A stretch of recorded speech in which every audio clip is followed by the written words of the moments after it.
लाइबा अपनी ऑफिस की बिल्डिंग के बाहर खड़ी थी। वो यहाँ पिछले 2 महीनों से नहीं आई थी। जब से उसे अपनी प्रेगनेंसी का पता चला वो पूरी तरह टूट गई थी, पर अब उसने एक फैसला लिया था और उसका यह फैसला काफी कुछ बदलने वाला था, जिसका अंदाजा किसी को नहीं था। वो एक गहरी सांस लेकर लंबे लंबे कदम चलते हुए अंदर जाने लगती है, पर आज उसकी चाल पहले जैसी नहीं थी, बल्कि आज वो बेहद कॉन्फिडेंट एंड बोल्ड लग रही थी। उसकी आंखों में एक एटीट्यूड था जो पहले कभी नहीं दिखता था। वो जैसे ही बिल्डिंग में कदम रखती है, वहीं से गुजर रही लिली की नजर उस पर जाती है और उसे देखकर वो हैरान होते हुए उसके पास आकर कहती हैं, लाइबा तुम कहाँ चली गई थी? हमने हायर अथॉरिटी से भी तुम्हारे बारे में पूछा, पर पता ही नहीं चला तुम कहाँ गायब हो गई। इवन हामिद सर को भी कुछ नहीं पता था। कहाँ थी तुम? लाइबा हल्का सा मुस्कुराकर, शांत हो जाओ लिली, एक्चुअली एक फैमिली इमरजेंसी थी। मैंने ही रिक्वेस्ट की थी कि किसी को पता नहीं चला, मैं नई ज्वाइनिंग थी, सो दैट्स वाई। लिली मुंह बनाते हुए, व्हाट इज दिस यार, एटलीस्ट हमें तो बता देती, वी आर फैमिली। खैर फिलहाल चलो बाकी सबसे मिलते हैं। उसकी बात सुनकर लाइबा भी हाँ में सिर हिलाती है और लिली के साथ जाने लगती है। मेन टेबल पर पहुंचकर जहां सब बड़े ध्यान से अपना काम कर रहे थे, लिली कहती है, गाइस देखो कौन आया है। उसके कहने पर सब नजरें उठाकर देखते हैं और लाइबा को वहां देखकर हैरान हो जाते हैं। अर्शिया तो अपनी जगह से उठकर तेजी से उसके पास जाती हैं और उसे कसकर गले लगाते हुए कहती है, मेरी जान कहाँ थी तू? तुझे मिलता क्या है ऐसे गायब होने में बार बार? पता भी है कितना परेशान हो गई थी मैं? लाइबा उसे कसकर गले लगाते हुए, आई एम सॉरी, कुछ सिचुएशन ही ऐसी हो गई थी, पर आई प्रॉमिस अब से मैं कहीं नहीं जाऊंगी, कभी नहीं। अक्षय, हाँ लाइबा तुम एकदम से गायब हो गई थी, हम परेशान हो गए थे। हाँ मेरा तो इवन ट्रांसफर हो गया था, अभी कुछ दिन पहले ही मैंने दोबारा टीम ज्वाइन की। शिवानी, हाँ प्लीज अब ऐसा कुछ मत करना, वैसे तुम गई कहाँ थी ऐसे अचानक? उसके सवाल पर लाइबा कुछ कहती उससे पहले ही हामिद वहां आकर कहता है, आप सबको अभी मीटिंग रूम में जाना होगा, सर को कुछ इम्पोर्टेंट डिस्कशन करना है, सो प्लीज बी क्विक। इतना कहकर वो वहां से चला जाता है। वही बाकी लोग जरा हैरान होते हैं, क्योंकि जब से लाइबा ने ऑफिस छोड़ा था, हाशिम इस डिपार्टमेंट में कम ही आता था, फिर ऐसे अचानक से आना क्वाइट वियर्ड।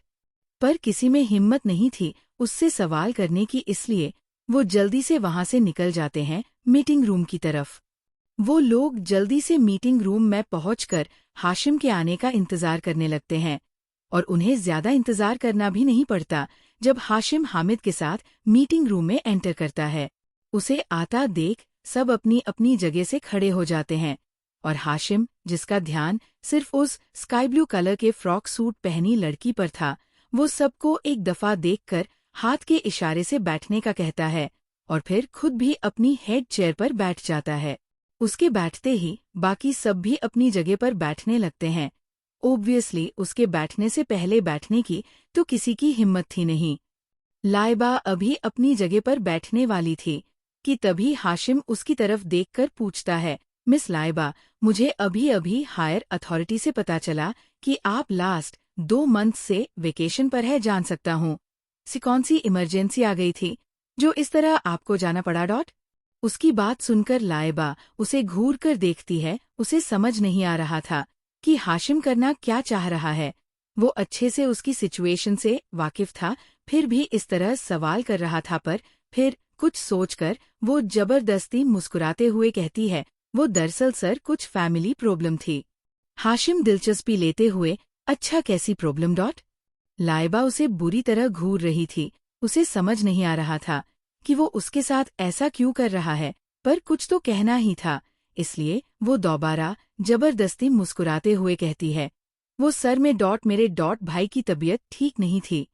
हाशिम, ओ सो सैड, तो आपके भाई जिंदा है या टपक गए?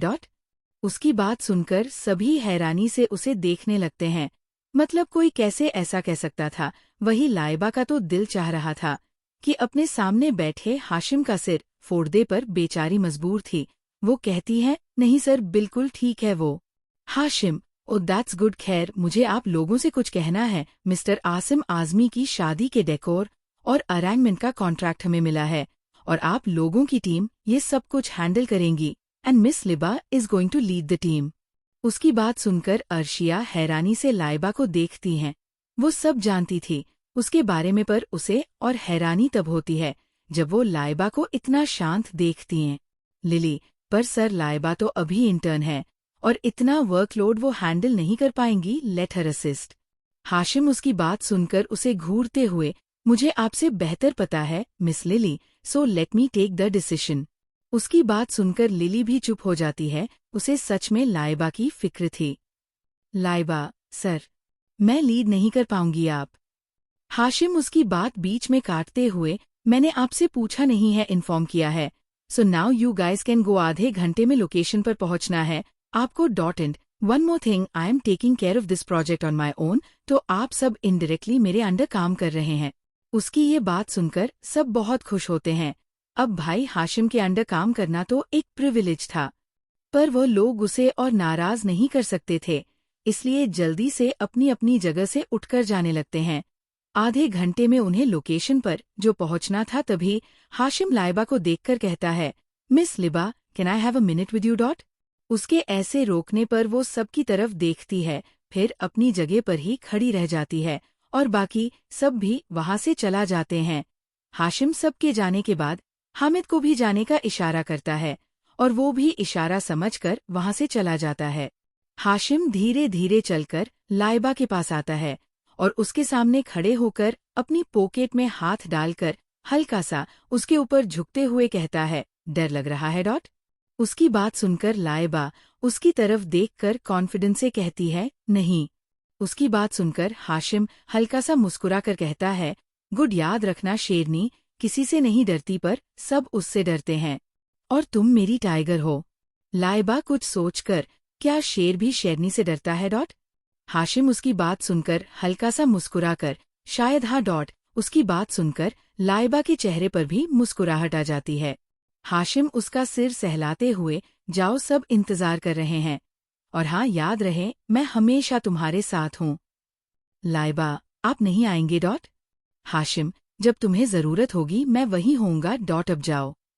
उसकी बात सुनकर वो हाँ में सिर हिलाकर वहां से चली जाती है और हाशिम उसे जाता देख खुद से कहता है, तैयार हो जाओ अजीज खानदान, अब तुम्हारा सामना ऐसी शेरनी से होने जा रहा है जिसके आगे शेर तक झुकता है।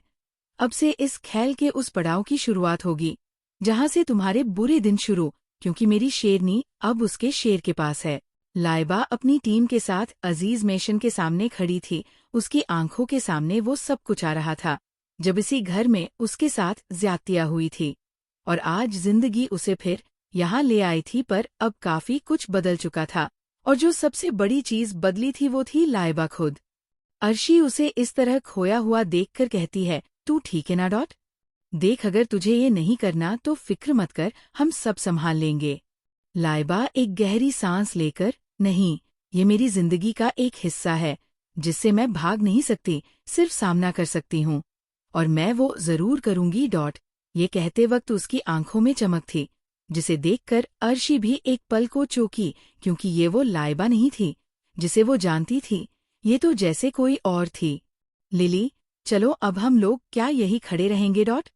लाइबा उनकी बात सुनकर एक गहरी सांस लेकर हमें सिर हिलाती है और अपने कदम अंदर की तरफ ले जाती है और उसके पीछे ही बाकी की टीम थी। वो जैसे ही दहलीज पर कदम रखती, एक पल को उसके कदम ढगमगा जाते हैं, पर वो जल्दी ही खुद को संभाल लेती है। वही हॉल में ही घर के सब लोग मौजूद थे। तभी सलमान जी, हाशिम और आसिम के फादर की नज़र दरवाजे पर जाती है और उनके मुंह से निकलता है, तुम। उनकी आवाज सुनकर सब दरवाजे की तरफ देखते हैं तो हैरान हो जाते हैं लाइबा को वहां देखकर। सलमा जी, आसिम की माँ, गुस्से में अपनी जगह से खड़ी होकर कहती है, ये मनहूस यहाँ क्या कर रही है यहाँ। पर इससे आगे वो कुछ कह पाती उससे पहले ही दादी उन्हें हाथ के इशारे से रोक दे दी है, क्योंकि उसके साथ और भी लोग थे। वो इस तरह सबके सामने कुछ नहीं कह सकते थे। दरअसल लाइबा और आसिम की शादी एक सीक्रेट ही था, किसी को कुछ नहीं पता था। लाइबा उन सबको देखकर अंदर आती हैं और उसके साथ ही उसकी टीम भी थी। वो चलते हुए सीधा सलमा जी के सामने खड़ी होती है और हल्का सा मुस्कुरा कर कहती है, गुड मॉर्निंग माई सेल्फ लिबा फ्रॉम करीम हाउस। आपके सारे फंक्शन की जिम्मेदारी हमारी है और मैं इस टीम को लीड करूंगी।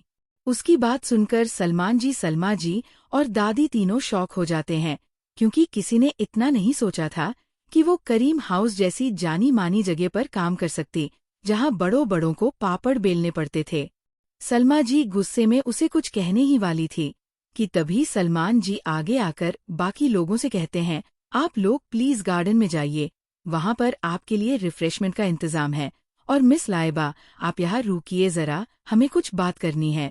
उनके कहने पर लगा कि उन्हें लाइबा से काम के सिलसिले कुछ बात करनी है, इसलिए बाकी सब वहां से चले जाते हैं। हालांकि अर्शी नहीं जाना चाहती थी, पर उसे भी लाइबा ने इशारे से भेज दिया।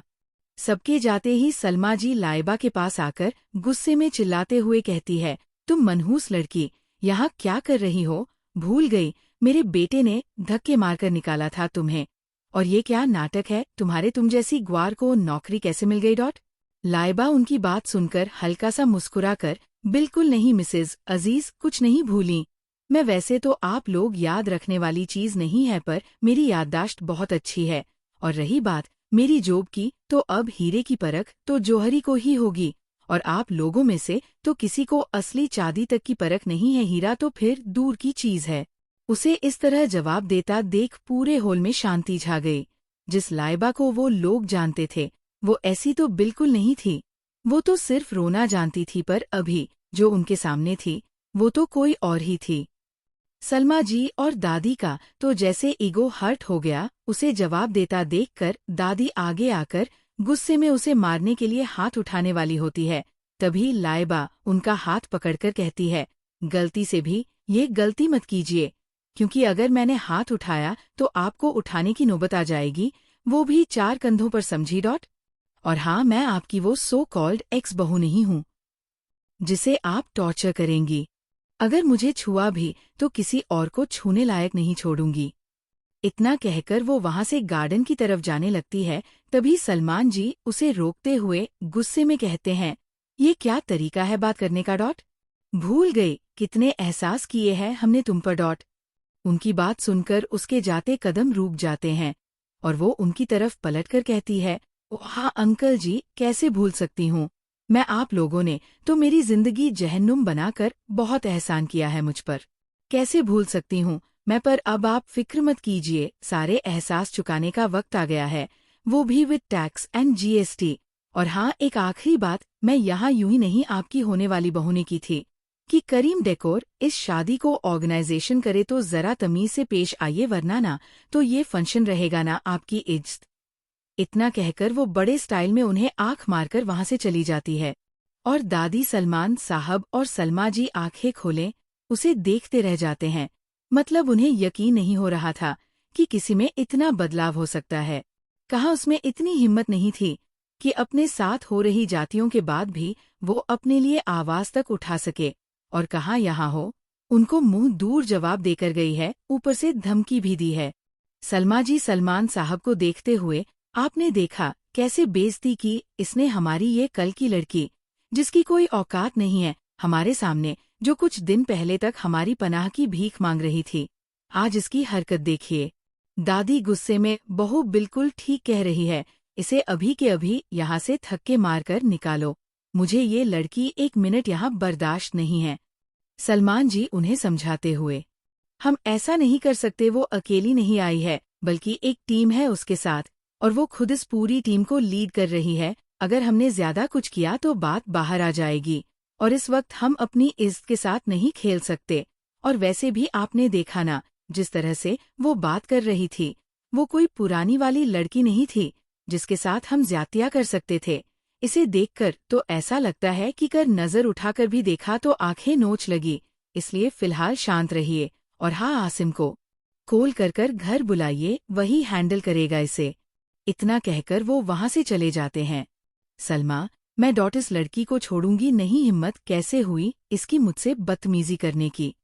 दादी उन्हें समझाते हुए, तुम जरा होश से काम लो, वो लड़की के भले ही तेवर बदल जाए पर औकात नहीं बदल सकती, और अगर उसे इतना ही शौक है हमारे सामने खड़े होने का तो ठीक है, अपनी तरह से उसे हैंडल करो।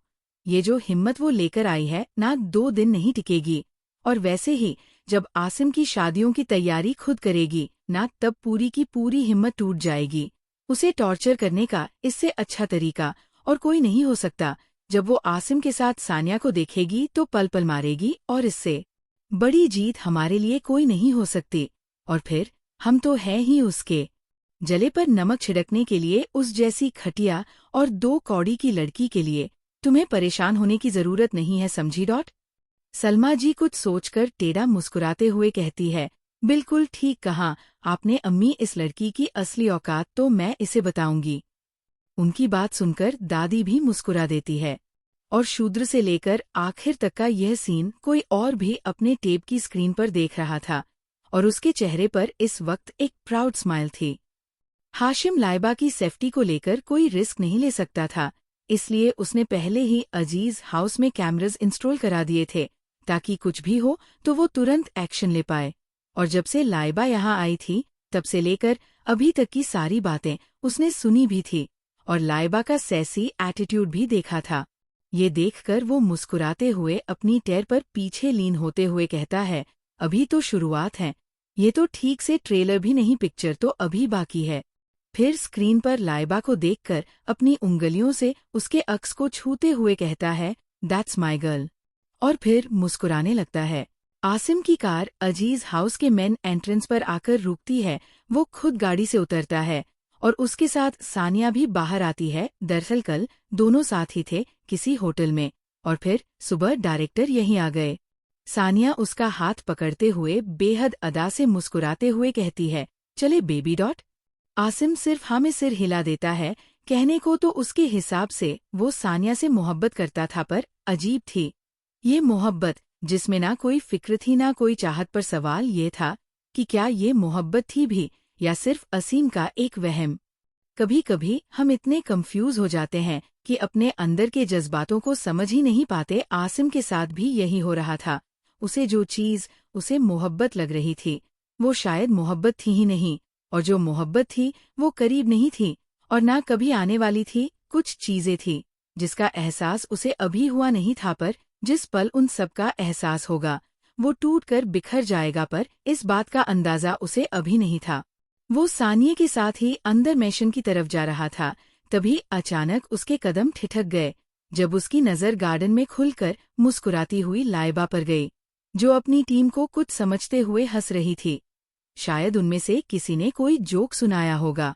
ये पहली बार था जब शायद उसने उसे इस तरह हंसते हुए देखा था, क्योंकि इससे पहले तो उसके सामने वो सिर्फ या तो रोई थी या गिड़गिड़ाई थी, जिसका उस पर कोई फर्क नहीं पड़ा था। पर आज वो मुस्कुरा रही थी, हंस रही थी और खुश थी वो भी उसके बिना। इस बात ने उसके दिल में जैसे एक दर्द पैदा कर दिया था और साथ ही उसके मेल ईगो पर एक बार भी किया था। वही सानिया आसिम के इस तरह अचानक रुक जाने पर उसकी तरफ देखती है। वो कुछ कहने वाली थी, तभी उसे इस तरह एक टक एक जगह देखता देख वो भी उसकी नजरों का पीछा करती है, तो उसकी नजरें भी सीधा लाइबा पर जाती है और उसे वहां देखकर उसका चेहरा बिल्कुल काला पड़ जाता है और आंखें गुस्से से लाल हो जाती है। वो उसे देखते हुए ही गुस्से में कहती है, ये बदतमीज लड़की इस वक्त यहाँ क्या कर रही है? कहीं ये मनहूस दोबारा तो तुम्हारी जिंदगी में नहीं आना चाहती ना? आसिम देखो मैं बता। वो इससे आगे कुछ कह ही नहीं पाई, क्योंकि आसिम बिना उसकी किसी बात का जवाब दिए या बिना उसकी तरफ देखे उसके हाथ से अपना हाथ छुड़ाकर बडवासा गार्डन की तरफ चल पड़ता है, जहां लाइबा अपनी टीम के साथ कुछ बातें कर रही थी या शायद उन्हें काम समझा रही थी। आसिम उसके पास पहुंचकर बिल्कुल ठीक उसके पीछे खड़ा हो जाता है, पर वो कुछ नहीं कहता, बस उसे देखता रहता है। करीब 5 से 10 मिनट बाद भी जब लाइबा उसकी तरफ कोई ध्यान नहीं देती तो वो उसे पुकारता है, तुम यहाँ। उसकी आवाज सुनकर वो पीछे पलटकर देखती है और उसे देखकर उसके चेहरे पर एक बहुत ही फॉर्मली स्माइल आ जाती है। वो उसे देखकर बिल्कुल भी हैरान नहीं थी, ना घबरा रही थी, ना परेशान थी, बल्कि उसके एक्सप्रेशंस ऐसे थे जैसे उसे आसिम के जीने मरने से कोई भी घंटा फर्क नहीं पड़ता, जो कि एक्चुअली में सच भी था। लाइबा उसे देखकर हल्का सा मुस्कुराकर कहती है, गुड मॉर्निंग सर। अब आपने ये प्रोजेक्ट हमें दिया है तो मैं तो यहाँ होगी ही। वैसे मैं इस टीम को लीड कर रही हूँ। आप फिक्र मत कीजिए, आपकी शादी की सारी तैयारी हम सब बहुत प्यार से करेंगे, कोई भी कमी नहीं रहेगी। ऐसे ही हमारी कंपनी नंबर 1 कंपनी नहीं है एशिया की।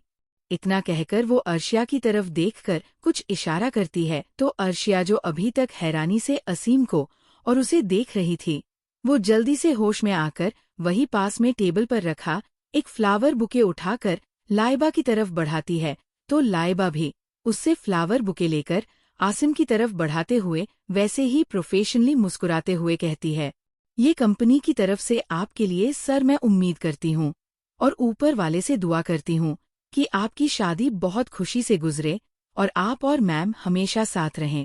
असीम एक टक बिना किसी भाव के उसे देख रहा था, पर उसकी आंखों में हल्की हैरानी थी। उसके सामने खड़ी जो लड़की थी वो बिल्कुल वैसी नहीं थी जैसी उसकी बीवी हुआ करती थी, जिसे उसने खुद तलाक के कागज थमाकर अपने घर से धक्के मारकर निकाला था। उसके सामने जो खड़ी थी वह तो जैसे कोई और ही थी, कोई ऐसी जो उसे जानती तक ना हो। वो एक टक उसके चेहरे को देख रहा था कि कहीं तो उसे हल्की सी निराशा, हल्की सी तकलीफ या दर्द दिखाई दे कि वो सानिया से शादी कर रहा है, पर ऐसा कुछ नहीं था। उसे तो कोई फर्क पड़ ही नहीं रहा था। वो उसे देखने में इतना खो गया कि बुके की तरफ उसका ध्यान ही नहीं गया। अब तक सानिया भी वहां आ गई थी और वो ठीक आसिम के बगल में खड़ी हो जाती है और गुस्से में लाइबा को घूरने लगती है। वहीं उसे आता देख लाइबा मुस्कुराते हुए उसके हाथ में जबरदस्ती बुके पकड़ाते हुए कहती है, ये आपके लिए, मैं कंग्रेचुलेशंस, आपकी शादी के लिए आप दोनों साथ में बहुत अच्छे लग रहे हैं। Just like a match made in hell, oh sorry, I mean heaven. उसकी बात सुनकर सानिया की मुट्ठी गुस्से में बंध जाती है और चेहरा और काला हो जाता है, पर फिर वो कुछ सोचकर जबरदस्ती मुस्कुराते हुए आसिम की बाह में अपना हाथ डालकर उससे चिपकते हुए कहती है, बिल्कुल सही कहा तुमने, हमारा मैच तो हेवन में ही बना है। आसिम बहुत प्यार जो करते हैं मुझसे, मेरे अलावा तो किसी के बारे में सोच भी नहीं सकते। इससे आगे वो कुछ कह पाती उससे पहले ही लाइबा मुस्कुराते हुए कहती है, रियली, पर आपके होने वाले हस्बैंड पिछले 15 मिनट से तो मुझे ही घूरे जा रहे हैं। खैर leave it, I have to go, कल एंगेजमेंट है ना, आपकी बहुत सारी तैयारी करनी है। आप कुछ कमी रह गई तो सवाल तो हमारी कंपनी पर उठेगा, इसलिए टीम लेट्स गो। इतना कहकर वो मुस्कुराते हुए एक आखिरी बार असीम और सानिया को देखते हैं और बड़े स्टाइल से वहां से चली जाती है और उसके पीछे ही उसकी सारी टीम भी चली जाती है। पर आसिम वो हैरान आंखों से उसे देख रहा था जो उसके सामने से जस्ट अभी गई। उसे वो बिल्कुल नहीं जानता था। ये लाइबा नहीं थी, ये वो हो ही नहीं सकती थी, क्योंकि ऐसा कैसे हो सकता था कि जो लड़की कुछ महीने पहले उसके सामने भीख मांग रही थी कि वह उसके साथ अपना नाम जोड़ ले, आज वह उसे ऐसे नजरअंदाज करके गई जैसे वो एग्जिस्ट ही नहीं करता। वहीं सानिया गुस्से में उसे तरफ देखते हुए जहां से लाइबा गई थी आसिम से कहती है, है तुमने देखा इस बदतमीज लड़की को, मुझे ये यहाँ 1 मिनट नहीं चाहिए, अभी के अभी थक्के मारकर निकालो इसे यहाँ से। असीम, जो अभी भी लाइबा के ख्यालों में खोया हुआ था, इस तरह सानिया के चिल्लाने पर हल्का चिढ़ते हुए उसे गुस्से में देखकर कहता है, ये मेरे हाथ में नहीं है, वो मेरी कोई रिश्तेदार नहीं है जिसे मैं जब चाहूँ बुलाऊं, जब चाहूँ भेज दूँ, वो कंपनी की तरफ से आई है। तुम्हें ख्वाहिश थी ना सारा डेकोरेशन उस कंपनी से कराने की, तो अब झेलो समझी, और इस तरह बार बार मुंह बनाकर मेरे पास मत आया करो, बहुत कम है मेरे पास। इतना कहकर वो गुस्से में वहां से चला जाता है। वहीं सानिया उसके इस तरह बात कर जाने पर और भनक जाती है। वो गुस्से में दांत पीसते हुए खुद से कहती है, बहुत हो गया तुम्हारा लाइबा, तुम्हें क्या लगता है तुम मुझसे मेरे आसिम को छीन लोगी? कभी नहीं, चाहे मुझे जो करना पड़े, पर असीम को मैं खुद से दूर नहीं जाने दूंगी। वो सिर्फ मेरा है, उसे हासिल कैसे करना है मुझे बहुत अच्छे से पता है, और तुम्हारा तो मैं वो हाल करूंगी कि किसी को शक्ल दिखाने लायक नहीं बचोगी। बहुत शौक है ना तुम्हें मेरे सामने खड़े होने का, तो मैं तुम्हें तुम्हारी औकात याद दिलाऊंगी, बस देखते जाओ क्या क्या करती हूँ मैं। बहुत एटीट्यूड आ गया है ना तुम में, अच्छे से पता है इस एटीट्यूड का क्या करना है मुझे। इतना कहकर वो भी लंबे लंबे कदम लेते हुए आसिम के पीछे मिशन की तरफ चली जाती है, पर बेचारी इस बात से अनजान थी कि जिसके सामने वो खड़े होने की कोशिश कर रही है, अब उसका स्टैंडर्ड और एटीट्यूड दोनों ही उसकी पहुंच से बहुत दूर है, और उसे सपोर्ट करने वाला जो उसके पीछे खड़ा है, ना उसके सामने तक खड़े होने की औकात ना सानिया की थी, ना आसिम की, और ना उनके खानदान वालों की। उसके पीछे शेर खड़ा था, और वो एक शेर की शेरनी थी, जहाँ शेर को दहाड़ना भी आता था और शिकार करना भी, वही शेरनी को बड़ों बड़ों को डरना भी आता था, और जान से मारना भी। वो भीगी बिल्ली नहीं थी जो किसी के एक डायलॉग पर 4 आंसू बहाए। अब अगर जो उसे रुलाएगा वो उसकी आंखें नोचने तक की हिम्मत रखती थी, और ये सब इन्हें आने वाले दिनों में पता भी चलने वाला था। इधर असीम जैसे ही अंदर आता है, सलमा जी उसे देखकर छोटे आंसू बहाते हुए कहती है, बेटा तुम्हें पता है वह लड़की लाइबा। आसिम उन्हें हाथ दिखाकर रोकते हुए, सब पता है मुझे, वह कंपनी की तरफ से आई है, हम में से कोई कुछ नहीं कह सकता, मैं अभी बहुत थका हूँ, किसी से बात करना नहीं चाहता, मेरे लिए एक कॉफी मेरे कमरे में पहुंचा दीजिएगा।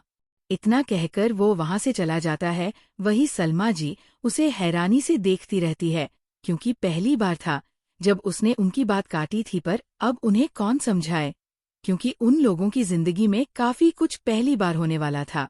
लाइबा अपनी टीम को कुछ इंस्ट्रक्शंस दे रही थी, तभी एक मुलाजिम उसके पास आकर रहती है, मैडम आपको आपकी टीम का कोई 2nd फ्लोर पर बुला रहा है, स्टोर रूम के पास उन्हें कुछ पूछना है। उस मुलाजिम की बात सुनकर वो एक नज़र पूरे हॉल में डालती है, तो वहाँ उसकी टीम के काफी लोग मौजूद नहीं थे। उसे लगा शायद कोई सच में 2nd फ्लोर पर हो और उसकी जरूरत हो, इसलिए वह बाकी टीम मेंबर्स को उनका काम बताकर 2nd फ्लोर की तरफ चली जाती है।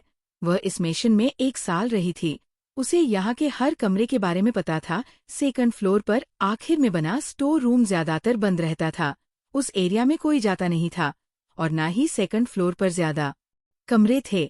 वो वहां पहुंचती है तो उसे आसपास कोई नहीं दिखता। ये देखकर वो खुद से कहती है, यहाँ तो कोई नहीं लगता है, किसी को कोई गलतफहमी हो गई होगी। ये सोचकर वो वापस जाने वाली होती है कि तभी कोई उसका हाथ पकड़कर वही साइड में बनी एक दीवार से लगा देता है। इस हरकत पर वह 1 मिनट के लिए डर जाती है, पर जैसे ही उसकी नजरें सामने वाले शख्स की नजरों से जा मिलती है, उसकी आंखें बिल्कुल गुस्से से लाल हो जाती है, और वो अपने सामने खड़ी शख्स को बुरी तरह धक्का मारते हुए गुस्से में कहती है, हाउ डेयर यू मिस्टर अजीज, आपकी हिम्मत कैसे हुई बिना मेरी परमिशन के मुझे टच करने की, मैं आपकी पर्सनल जागीर नहीं हूँ। इतना शौक आ रहा है लड़कियों को छूने का तो जाकर अपनी मंगेतर को छूइए, या जो करना है करिए, पर आइंदा आपने ऐसी कोई हरकत की तो इतने केसेस लगाऊंगी कि जिंदगी भर जेल से बाहर नहीं आ पाएंगे आप। आसिम जिसने उसे यहाँ धोखे से बुलाया था, वो अभी तक उसके धक्के देने से ठीक से संभला तक नहीं था कि तभी उसे उसकी बातें सुनाई थी, और उसे एक और झटका लगा। वह कभी इस तरह बात नहीं करती थी, उसके सामने तो वो बिना अटके एक सेंटेंस बोलते बहुत बड़ी बात थी, और आज तो वो सीधे सीधे उसे धमकी देने पर उतर आई थी, और उसकी आंखों में वो गुस्सा आज पहली बार वो उसे बेहद कातिलाना लग रही थी, पर कहीं ना कहीं आज पहली बार ही उसे लाइबा से डर भी लग रहा था। वो बिना आसिम की तरफ देखकर वहां से जाने वाली होती है कि तभी आसिम अचानक उसका हाथ पकड़कर उसे अपने करीब खींचकर कहता है, बहुत हिम्मत आ गई है, देख रहा हूँ पूरी तरह बदल गई हो, तुम पहले तो सिर्फ खूबसूरत थी, अब तो दिलचस्प और हसीन भी होती जा रही हो। क्या बात है, मेरी जुदाई का इतना गहरा असर पड़ा है तुम पर, अगर पहले पता होता कि ऐसी हो तो कभी छोड़ना ही नहीं तुम्हें, कसम से। उसकी बात सुनकर लाइबा हंसते हुए कहती है, अरे वाह, आपको मैं खूबसूरत, हसीन और दिलचस्प भी लगने लगी, क्या बात है। वैसे आपकी होने वाली बीवी को पता है कि आपके मुझे लेकर क्या ख्याल है, यकीनन उन्हें सुनकर अच्छा नहीं लगेगा। कहे तो बुला दूं उन्हें, उनके सामने भी 2 तारीफें कर दीजिएगा। क्या कहते हैं? उसकी बात सुनकर आसिम तुरंत उसका हाथ छोड़ देता है और उससे एक कदम दूर होकर जरा गुस्से में कहता है, तुम समझती क्या खुद को? लाइबा, मैं क्या हूँ? क्या करती हूँ? या खुद को क्या समझती हूँ? मुझे नहीं लगता इन सब में से किसी का भी जवाब मुझे आपको देना चाहिए। ना तो मैं आपका सिलेबस हूँ, और ना ही आपकी थीसिस जिस पर आपको पीएचडी करनी है, समझे? और हाँ, एक और आखिरी बात, मैं आपके लिए काम नहीं कर रही, बल्कि मुझे मेरी कंपनी ने यहाँ पर भेजा है, वह भी तब जब आपकी होने वाली बीवी ने इतनी गुजारिश की थी कि हम आपकी शादी ऑर्गेनाइज करें, सो बिहेव योरसेल्फ। इतना कहकर वो वहां से जाने लगती है, पर अभी उसने 2 ही कदम चले थे कि तभी उसके कानों में आसिम की आवाज आती है, मैं तुम्हें वापस अपना नाम देने के लिए तैयार हूँ। तुम्हें मेरे साथ बिना रिश्ते के रहने से प्रॉब्लम थी ना, तो ठीक है, फिर मैं तुम्हारे साथ कोर्ट मैरिज कर लूंगा, बस मुझे तुम वापस चाहिए। उसकी बात सुनकर लाइबा उसके पास वापस आती है और कहती है, अच्छा चलिए ठीक है, मान लिया, आप एक एक काम कीजिए, फिर सानिया से शादी कैंसिल कर दीजिए, बोलिए करेंगे ऐसा डॉट। उसकी बात सुनकर आसिम उससे नजरें फिरते हुए कहता है, मैं ऐसा नहीं कर सकता, मैं प्यार करता हूँ, उससे जरूरी है मेरे लिए डॉट। लाइबा उसकी बात सुनकर टेढ़ा मुस्कुराते हुए कहती है, अच्छा प्यार करते हैं आप उससे, फिर मुझसे क्यों शादी करना चाहते हैं डॉट। क्या कोई बाय वन गेट वन का ऑफर चल रहा है कि मैं भी चाहिए और वह भी चाहिए? सच तो यह है कि वह आपके लिए एक बिजनेस डील से ज्यादा कुछ नहीं है। और हाँ, एक बात कान खोल कर सुन लीजिए, आप सानिया से शादी करें, किसी और से शादी कर जिए या मरे, मुझे कोई फर्क नहीं पड़ता। आप अपने घुटनों पर बैठकर भीख भी मांगेंगे ना, तब भी मैं आपके पास वापस आना तो दूर की बात, आपको एक नजर देखना तक गवारा नहीं समझूंगी। और हाँ, आपकी ना औकात नहीं है कि आप मुझे डिजर्व करें, तो अपनी होने वाली बीवी को संभालिए। वैसे भी आप दोनों एक दूसरे के लिए बने हैं, वो 1 नंबर की झूठी मक्कार और आप 1 नंबर के फरेबी, वाह परफेक्ट। इतना कहकर वो उसे एक नजर देखकर वहां से जाने वाली होती है कि तभी आसिम गुस्से में उसका हाथ पकड़कर उसे अपने करीब करता है, पर इस बार लाइबा जैसे पहले से तैयार थी। वो उसे कसकर थका देकर एक जोरदार थप्पड़ उसके गाल पर लगाती और इसी के साथ आसिम के बाएं गाल पर 5 के 5 उंगलियां छप जाती है। लाइबा उसे उंगली दिखाते हुए गुस्से में, मैंने कहा था ना मुझे छूने की, गलती दोबारा मत करना, समझ नहीं आता एक दफा में डॉट। एक बात अपने भेजे में अच्छे से फिट कर लो, अब मुझे रोना नहीं आता बल्कि रुलाना आता है। इसके बाद अगर दोबारा कोई ऐसी वैसी हरकत की तो तुम्हारा कॉलर पकड़कर यहाँ से घसीटते हुए तुम्हें सीधा पुलिस स्टेशन लेकर जाऊंगी और उसके बाद इतने चार्जेस लगाऊंगी कि अपनी पूरी पावर यूज करने के बाद भी ना जेल से बाहर नहीं आ पाओगे। अगर अपनी इज्जत का ख्याल है तो चुपचाप अच्छे बच्चों की तरह अपनी शादी पर कंसंट्रेट करो, समझे, वरना शादी तो क्या तुम्हारी इज्जत भी सीधा पानी में जाएगी, बिल्कुल छपाक की तरह, समझे डॉट। इतना कहकर वो उसे हल्का सा धक्का देकर वहां से चली जाती है और आसिम वह तो जैसे ऊपर से नीचे तक सुन हो गया था, उसे बिल्कुल उम्मीद नहीं थी कि वो उस पर हाथ उठा देगी। वो लाइबा जिसे ऊंची आवाज में बात करना नहीं आता था, आज वो जैसे उस पर किसी बिजली की तरह गिरी थी। कुछ देर बाद खुद को संभालते हुए आसिम कहता है, मैं तुम्हें इस हरकत के लिए कभी माफ नहीं करूंगा, बहुत एटीट्यूड आ गया ना, तुम्हें देखते जाओ, मुझे सानिया के साथ देखकर तुम्हारा दर्द अपने आप बाहर आएगा और तुम खुद गिड़गिड़ाते हुई मेरे पास आओगी और मुझसे शादी करने की भीख मांगोगी जैसे उस दिन मांग रही थी, पर इस बार मैं तुम्हें नजरअंदाज नहीं करूंगा बल्कि दोबारा अपना बनाकर रहूंगा।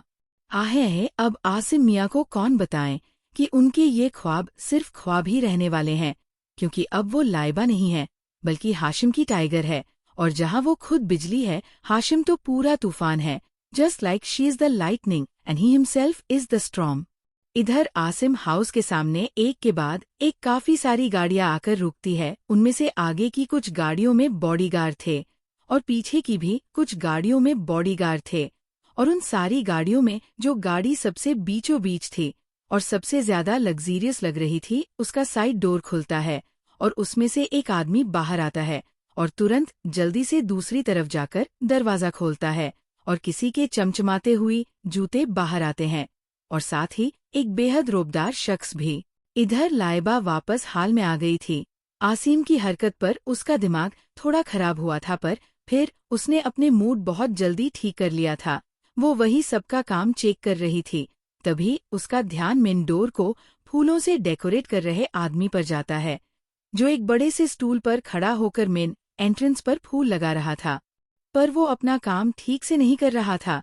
ये देखकर वो उसके पास जाती है और उसे नीचे उतरने का कहकर खुद सटूल पर चढ़कर फूल लगाने लगती है।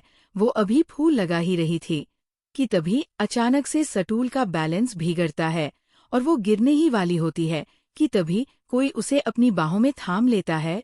लाइबा खुद स्टूल पर चढ़कर फूल लगा रही थी, तभी अचानक से उसका पैर स्लिप हो जाता है, पर इससे पहले कि वो बुरी तरह गिरती कोई उसे अपनी बाहों में थाम लेता है और जो फूलों की टोकरी उसके हाथ से थी वो भी भला में गिर जाती है और उसके सारे फूल उस सपर और लाइबा पर आकर गिरते हैं। ये किसी बॉलीवुड सीन से कम नहीं था और ठीक उसी वक्त हॉल में मौजूद सबकी नज़र उन पर जाती है और साथ ही आसिम जो सीढ़ियों से उतर रहा था उसके तो अदम वही रुक जाते हैं ये देखकर और आगे गुस्से से लाल हो जाती है और हैरानी से ही उसके मुंह से निकलता है हाशिम। ये हाशिम ही था जो एक नए तूफान को लाने के इरादे से यहाँ आया था, जिसकी शुरुआत हो चुकी थी, पर पूरा परिवार उसे वहाँ देखकर शॉक था। वो पिछले 26 सालों में यहाँ कभी नहीं आया था, फिर आज अचानक उसका यहाँ आने की वजह और उसका लाइबा को इस तरह संभालना, ये तो एक अजूबा था। अर्शिया लाइबा को इस तरह हाशिम की बाहों में झूलते हुए देख उसके पास आकर घबराते हुए कहती है, लाइबा ठीक हो ना तुम? उसकी आवाज़ सुनकर लाइबा और हाशिम जो अभी तक एक दूसरे की आंखों में देख रहे थे होश में आते हैं और लाइबा तुरंत उससे दूर होकर आसपास का माहौल देखते हुए कहती है, आई एम सॉरी सर। वो मैया पैर फिसल गया। हाशिम उसे घूरते हुए, मिस लिबा, आपको आपका सिखाने से पहले लगता है चलना सिखाना पड़ेगा, क्योंकि जितना आप चलती है उससे कहीं ज्यादा तो गिरती है। लाइबा सिर झुकाते हुए, सॉरी सर। हाशिम कुछ कहता उससे पहले ही दादी उसके पास आकर उसे देखते हुए कहती है, अरे मेरा बच्चा, मुझे पता था तुम जरूर आओगे अपने घर में। वो आगे कुछ कहती उससे पहले ही हाशिम उन्हें देखकर टेढ़ा मुस्कुराते हुए कहता है, आपने सही कहा, मेरा घर जहां आप खैरात में रहते हैं, यहाँ तो आना ही था मुझे, और अब सोच रहा हूँ कि जब आप गया हूँ तो जरा ठहर जाऊं। उसकी बात सुनकर दादी को अपनी बेइज्जती महसूस होती है, पर वो जबरदस्ती मुस्कुराते हुए कहती है, अरे बेटा, हम सबकी तरह ये घर तुम्हारा भी है, जब तक चाहो रह सकते हो। हाशिम उन्हें घिन भरी नजरों से देखते हुए, आपका नहीं, सिर्फ मेरा भूलिए मत। वसीहत किसके नाम है? आप लोग मेरे टुकड़ों पर पल रहे नमूनों से ज्यादा कुछ नहीं है। उसकी बात सुनकर सलमान जी, जो अभी तक खामोशी से उसे देख रहे थे, जोर से चिल्लाते हैं, हाशिम, तमीज से बात करो, दादी है तुम्हारी। हाशिम उन्हीं के सामने जाकर वैसे ही चिल्लाते हुए कहता है, आवाज नीचे, सलमान अजीज, 1 मिनट नहीं लगेगा इस महल से सड़क पर लाने में, और जरा अपनी उम्र का ख्याल करे, पता चला हॉस्पिटल बेड पर अपनी आखिरी सांसें चल रही हो। वैसे भी heart attack is quite common these days. उसकी बातों में उसकी नफरत साफ महसूस हो रही थी।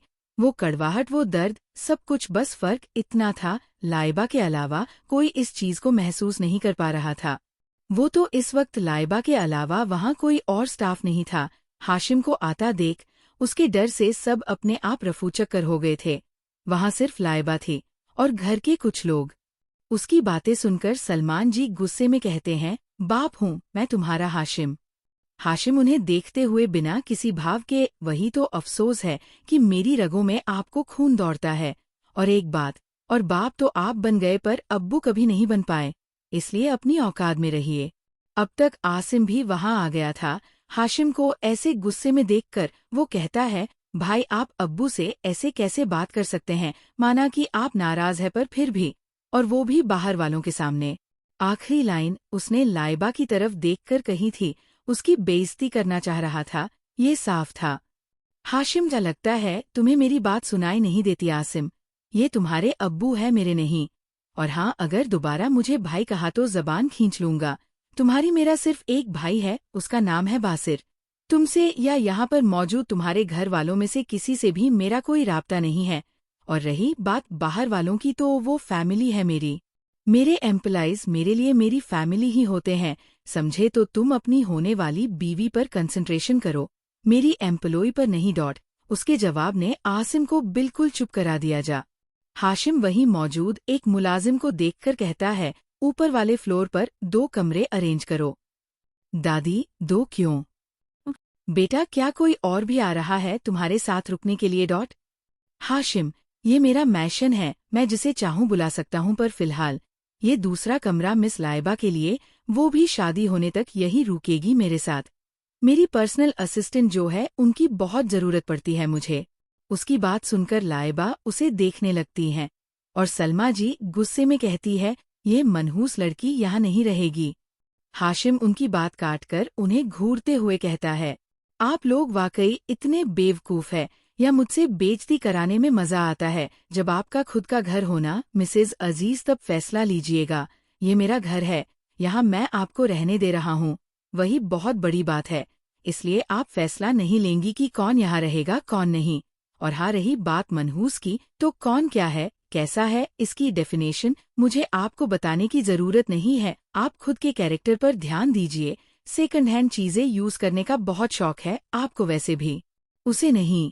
आइंदा अगर मैंने आपको या इस घर के किसी भी इंसान को अपने स्टाफ के साथ बदतमीजी करती देखा, तो ये शादी तो गई भाड़ में, आप लोगों को सड़क पर लाने की जिम्मेदारी मेरी होगी।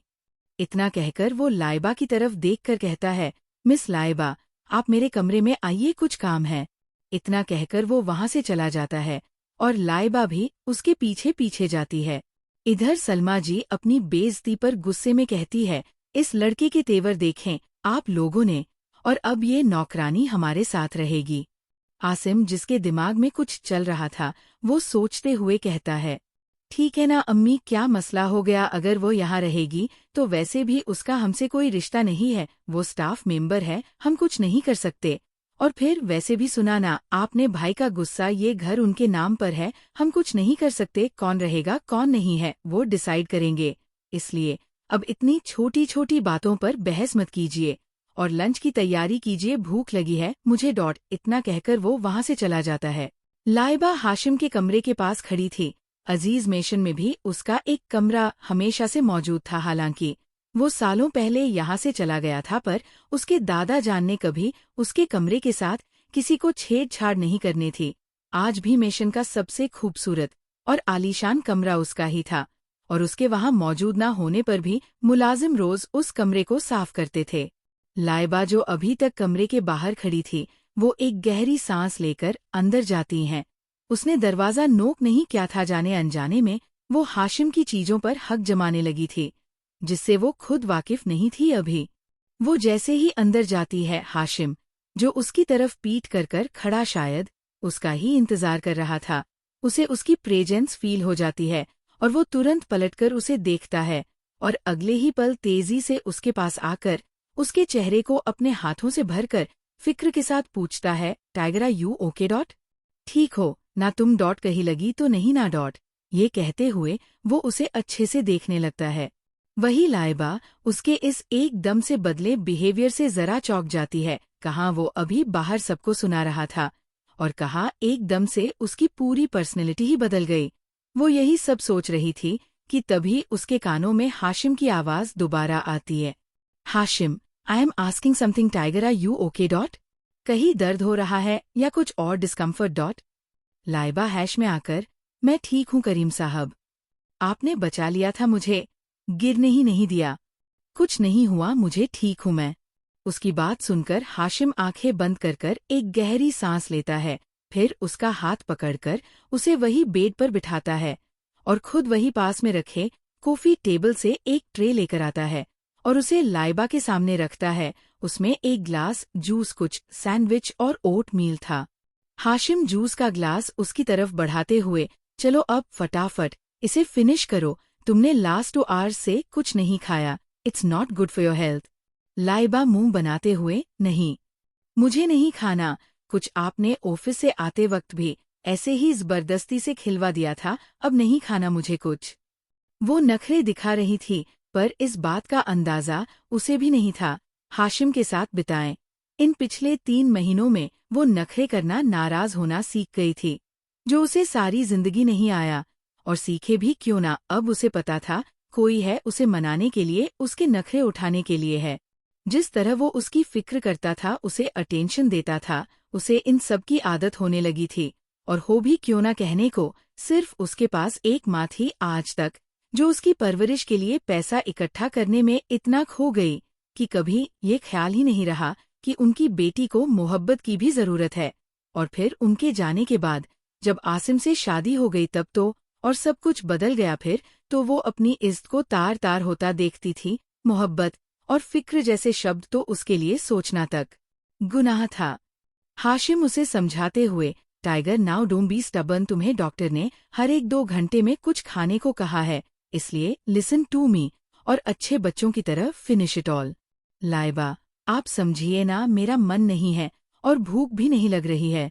उसने दोबारा इनकार किया। कोई अगर हाशिम को इस वक्त देखता तो जैसे उसे कभी यकीन नहीं होता कि वो ऐसा भी हो सकता है जो बंदा खुद के लिए एक गिलास पानी तक ना ले खुद से, जिसे इनकार करने में लोगों की जान हलक तक आ जाए। आज एक मामूली सी लड़की उसे अनजाने में ही सही अपनी उंगलियों पर नचा रही थी। यकीनन मोहब्बत बड़ों बड़ों की शान और रुतबा मिट्टी में मिला देती है।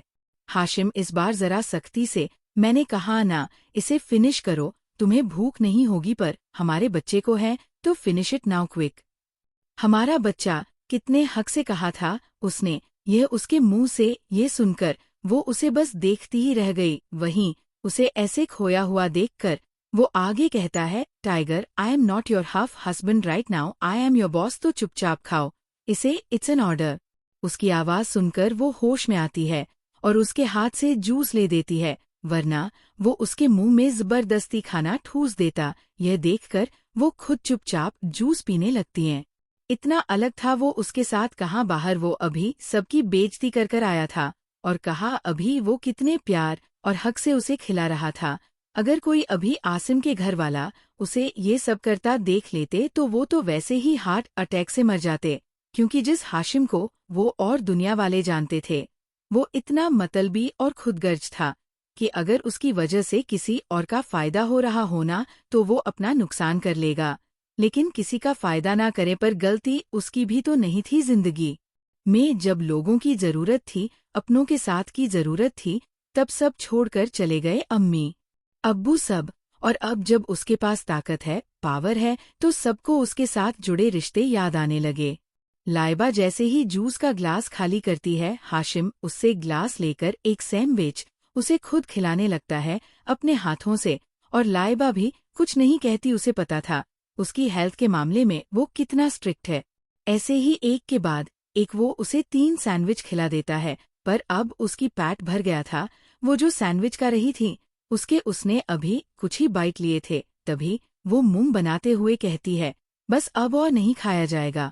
हाशिम, नहीं, बिल्कुल नहीं, फिनिश करना पड़ेगा। चलो शाबाश, जस्ट 1 मोर बाइट। लाइबा, नहीं, अगर मैं और खाया तो मुझे पक्का उल्टी हो जाएगी, बस अब और नहीं। ये कहते वक्त उसके चेहरे पर बिल्कुल ऐसे एक्सप्रेशंस थे कि अगर सच में उसने थोड़ा सा भी और खाया तो उसका पेट फट जाएगा। और ये एक्सप्रेशंस देखकर हाशिम ने उसे और फोर्स करना ठीक नहीं समझा। वैसे भी वो जानता था खाने पीने को लेकर लाइबा के कितने नखरे थे। वो घर पर भी बड़ी मुश्किल से उसे बातें बनाकर, डराकर, धमकाकर खिलाता था, वरना अगर उसका बस चले तो वो तो अपने मील्स स्किप करती रहे। उसके खाने पीने को ध्यान में रखते हुए उसने अपना ऑफिस का शेड्यूल तक बदल दिया था। वो उसे नाश्ता कराकर लेट ऑफिस जाता था और उसके डिनर से पहले आ जाता था। बीच में भी 1-2 बार फोन कर उसके लंच के बारे में मेड से पूछता रहता था। और फिर जब से उसने ऑफिस ज्वाइन किया है दोबारा तो उसके लिए उस पर नजर रखना जरा आसान हो गया है। अब वो ज्यादातर वक्त उसके आसपास रहने की कोशिश करता था ताकि उसका ख्याल रख सके, क्योंकि लाइबा की जैसी हरकतें थी, ये जरूरी था कि कोई उसका ख्याल रखे। हाशिम वो झूठा सैंडविच जिसकी कुछ बाइट लाइबा ने ली थी खुद खाने लगता है, तो ये देखकर वो हैरान होते हुए उसे रोक कर कहती है, ये क्या कर रहे हैं आप, ये झूठा है मेरा। हाशिम सैंडविच की बाइट लेते हुए, तुम भी तो मेरी हो। उसकी बात सुनकर लाइबा के गाल हल्के से लाल होने लगते हैं। वो उससे अपनी नजरें फेरते हुए कहती है, आप ऐसी बातें मत किया कीजिए। हाशिम दूसरा बाइट लेते हुए, कौन सी बातें डॉट? लाइबा, यही फ्लर्टिंग एंड ऑल। आप मेरे साथ फ्लर्ट मत किया कीजिए। उसकी बात सुनकर हाशिम के चेहरे पर एक हल्की सी मुस्कुराहट आ जाती है, पर वो जल्द ही अपनी मुस्कुराहट छुपाकर लाइबा को देखते हुए बिना किसी भाव के कहता है, अब बीवी तुम हो तो फ्लर्ट भी तो तुम्हारे साथ ही करूंगा, माना कि अभी पूरी तरह से बीवी नहीं हो पर आधी तो हो, अब फ्लर्ट करने किसी और के पास तो जाऊंगा नहीं। मैं तुम्हारे एक्स हस्बैंड की कैटेगरी में नहीं आता। So sorry to disappoint you sweetheart. आखिरकार उसने उसे ताना मार ही दिया था। हाशिम की ये तो सबसे जैसे फेवरेट हॉबी थी, उसे ताने मारना। और वैसे भी आसिम के नाम से उसे चिढ़ाने में उसे बड़ा मजा आता था, पर वह ये सिर्फ इसलिए करता था क्योंकि उसे पता था लाइबा के दिल में आसिम के लिए इतनी सी भी मोहब्बत नहीं है, बल्कि वो तो उससे सिर्फ नफरत करती, और इस नफरत में चिंगारी वो वक्तन बा वक्तन देता रहता था। लाइबा उसकी बात सुनकर मुंह फेर कर बैठ जाती है, तो ये देखकर वो उससे पूछता है, नाराज हो? लाइबा, हाँ हूँ नाराज, और अब मैं आपसे बात भी नहीं करूंगी। हाशिम, वैसे अभी भी तुम बात ही कर रही हो। उसकी बात सुनकर वो उसे घूर कर देखती है और चुपचाप मुंह दूसरी तरफ कर बैठ जाती है। लाइबा को यूं नाराज देखकर कुछ देर बाद वो कहता है, अच्छा वो पानी की बोतल पास करो ना जरा। लाइबा उसकी इस बात पर उसे घूर कर देखती है, मतलब कहाँ वो नाराज है, और उसे मनाने की जगह वह उससे पानी की बोतल का पूछ रहा है। चाहे वो कहती ना हो, पर अब उसे मजा आने लगा था। वह इंजॉय करती थी। जब हाशिम उसे मानता था उसके नखरे उठता था, और यहाँ तो वो उसकी नाराजगी को इग्नोर कर रहा था। ऐसे कैसे? हाशिम उसके एक्सप्रेशन देखते हुए, अरे तुमने बोलने के लिए मना किया है, तुमसे बोलने का थोड़ी ना कह रहा हूँ, पानी की बोतल तो उठा कर दे ही सकती हो ना, चलो जल्दी पास करो। उसकी बात सुनकर वो चिढ़ते हुए कॉफी टेबल से बोतल उठाकर उसके बगल में रख देती है। हाशिम उसे ऐसे चिढ़ता देख मन ही मन मुस्कुरा रहा था, पर फिलहाल उसने शो नहीं किया। वह पानी की बोतल लेकर उसे खोलने की कोशिश करता है, पर जानबूझकर उसे खोलता नहीं, और लाइबा की तरफ देखकर कहता है, मुझे ये खुल नहीं रही है, जरा खोल दोगी? अब लाइबा भी उसकी सारी चालाकियां समझ रही थी, मतलब कहाँ वो नाजुक सी जान और कहाँ वो हट्टा कटा। ऐसे कैसे उससे बोतल नहीं खुलेगी? वो गुस्से में उसके हाथ से बोतल छीनकर अपनी जगह से खड़ी होती है और दूर सोफे के पास रखी टेबल के पास उसे बोतल को रखकर उसे घूरते हुए कहती है, अब आप खुद उठा भी लीजिएगा और खोल भी लीजिएगा। शुक्रिया, मुझे चलना चाहिए सर, बहुत काम है मुझे। क्या है ना, दूसरों पर ऑर्डर देने की सैलरी नहीं मिलती मुझे। उसने सर पर जरा जोर देते हुए कहा, और कहते हुए वहां से चली गई। वहीं हाशिम उसे देखता रह गया। उसे उम्मीद नहीं थी कि वह ऐसा कुछ करी किया रहेगी। हाशिम खुद से, कहीं मेरी शेरनी एकदम मेरी जान ही ना ले ले, कितना कहकर वो नाम से हिला देता है। राज का वक्त। अजीज हवेली। सारा स्टाफ जा चुका था, कल से फंक्शन शुरू थे तो उन्हें कल से आना था, पर लाइबा को वही रुकना था क्योंकि हाशिम के ऑर्डर थे। फिलहाल वो बाथरूम से नहाकर आती है। उसने एक सफेद रंग का कॉटन का सूट पहना हुआ था जो गिले बदन के कारण उसके शरीर से चिपक गया था और उसकी बॉडी को और एनहांस कर रहा था। वो टोवल से बाल पोंछते हुए आईने के सामने जाती है और अपने बाल पोंछने लगती है। तभी अचानक उसकी नजर पीछे सोफे पर जाती है और उसकी आंखें डर और गुस्से में लाल हो जाती है। वहाँ आसिम बैठा उसे ही घूर रहा था, या शायद उसकी बॉडी को जो इस वक्त बेहद खूबसूरत लग रही थी। लाइबा फौरन टोवल वही फेंक कर बेड से दुपट्टा उठाकर उससे खुद को ठीक से कवर करते हुए गुस्से में उसे घूरते हुए कहती है, क्या बदतमीजी है ये? यहाँ क्या कर रहे हैं आप मिस्टर अजीज? ये कहते हुए वो गेट की तरफ देखती है जो अंदर से बंद था। साफ था कि ये आसिम का काम था। आसिम अपनी जगह से उठकर मदहोशी से उसे देखते हुए उसके पास आता है और उसके सीने को घूरते हुए कहता है, यू आर सो हॉट, मुझे तो पता ही नहीं था। Your curves, your skin, everything is so beautiful. ऐसा लगता है देखता जाऊं। कपड़ों के साथ ऐसी कयामत लगती हो तो सोचो बिना कपड़ों। वो इससे पहले कुछ कहता, लाइबा जोर से चीखते हुए कहती है, खबरदार, जो आगे कुछ कहा तो दूर रहो। मुझसे तुम जैसी नीच इंसान इस दुनिया में एग्जिस्ट करता है, इस बात पर अफसोस है। मुझे जाओ यहाँ से। ये कहते हुए वो उसे हल्का सा धक्का देती है। आसिम उसके धक्के से एक दो कदम पीछे होता है। तभी लाइबा को एहसास होता है वो शराब के नशे में है। ये देखकर वो और डर जाती है। उसकी आंखों के सामने बार बार आसिम का उसकी साथ जबरदस्ती करना, बदतमीजी करना आ रहा था। चाहे वो कितना भी बहादुर बनने की कोशिश कर ले, पर वो अभी भी इतनी मजबूत नहीं थी। वो धीरे धीरे अपने कदम पीछे लेने लगती है। वही आसिम नशे में ही उसे बेहद बुरी नजरों से देखते हुए कहता है, नहीं रह सकता तुमसे दूर डॉट, तुम चाहिए मुझे मेरी प्यास बुझाने के लिए डॉट, तुम जरूरत हो मेरी। उसकी बात सुनकर वो डरते हुए पर जरा गुस्से में कहती है, पागल हो गए हैं आप, शादी होने वाली है, कम से कम उसके बारे में तो सोचिए जिससे प्यार करने का दावा करते हैं आप मुझसे, उसके लिए बेवफाई की आपने, अब उसके साथ भी बेवफाई करना चाहती हैं आप। आसिम उसके पास पहुंचकर उसे कंधों से पकड़ते हुए कहता है, तो तुम फिक्र मत करो, उसे कुछ पता नहीं चलेगा हमारे अफेयर के बारे में डॉट, तुम्हें चिंता करने की जरूरत नहीं है। मैं डॉट में सब दूंगा तुम्हें, जो भी तुम्हें चाहिए, पैसा, घर डॉट, गाड़ी डॉट, बस तुम्हें मेरी फिक्र करनी होगी, ख्याल रखना होगा जैसे पहले करती थी, और डॉट बेड पर मेरे साथ। इससे आगे वो कुछ कहता उससे पहले ही लाइबा खुद को छुड़ाने की कोशिश करते हुए कहती है, दूर डॉट रहिए, पागल हो गए हैं आप जैसा घटिया इंसान मैंने आज तक नहीं देखा। मुझे लगता था आप सिर्फ बेवफा और फरेबी है, पर आज तो नीच है। उसकी बात सुनकर आसिम गुस्से में उसके गाल कसकर पकड़ते हुए कहता है, ज्यादा बनने की जरूरत नहीं है, तुम्हारा कैरेक्टर भी कुछ ठीक नहीं है। अभी वो हाशिम क्यों कमरे में बुला कर गया, उसे भी तो कोई सर्विस देती होगी ना, फ्री में तो जॉब दी नहीं है तुम्हें उसने, कुछ तो मिलता होगा उसे, और इस हुस्न के अलावा है क्या और करने को तुम्हारे पास।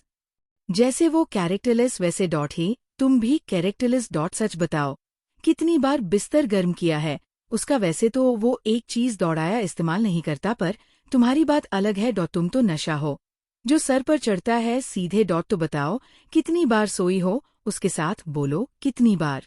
चटाक। इसी के साथ कमरे में एक थप्पड़ की आवाज बुरी तरह गूंजी डॉट। ये थप्पड़ आसिम के गाल पर लगा था जो लाइबा ने उसे इनाम दिया था।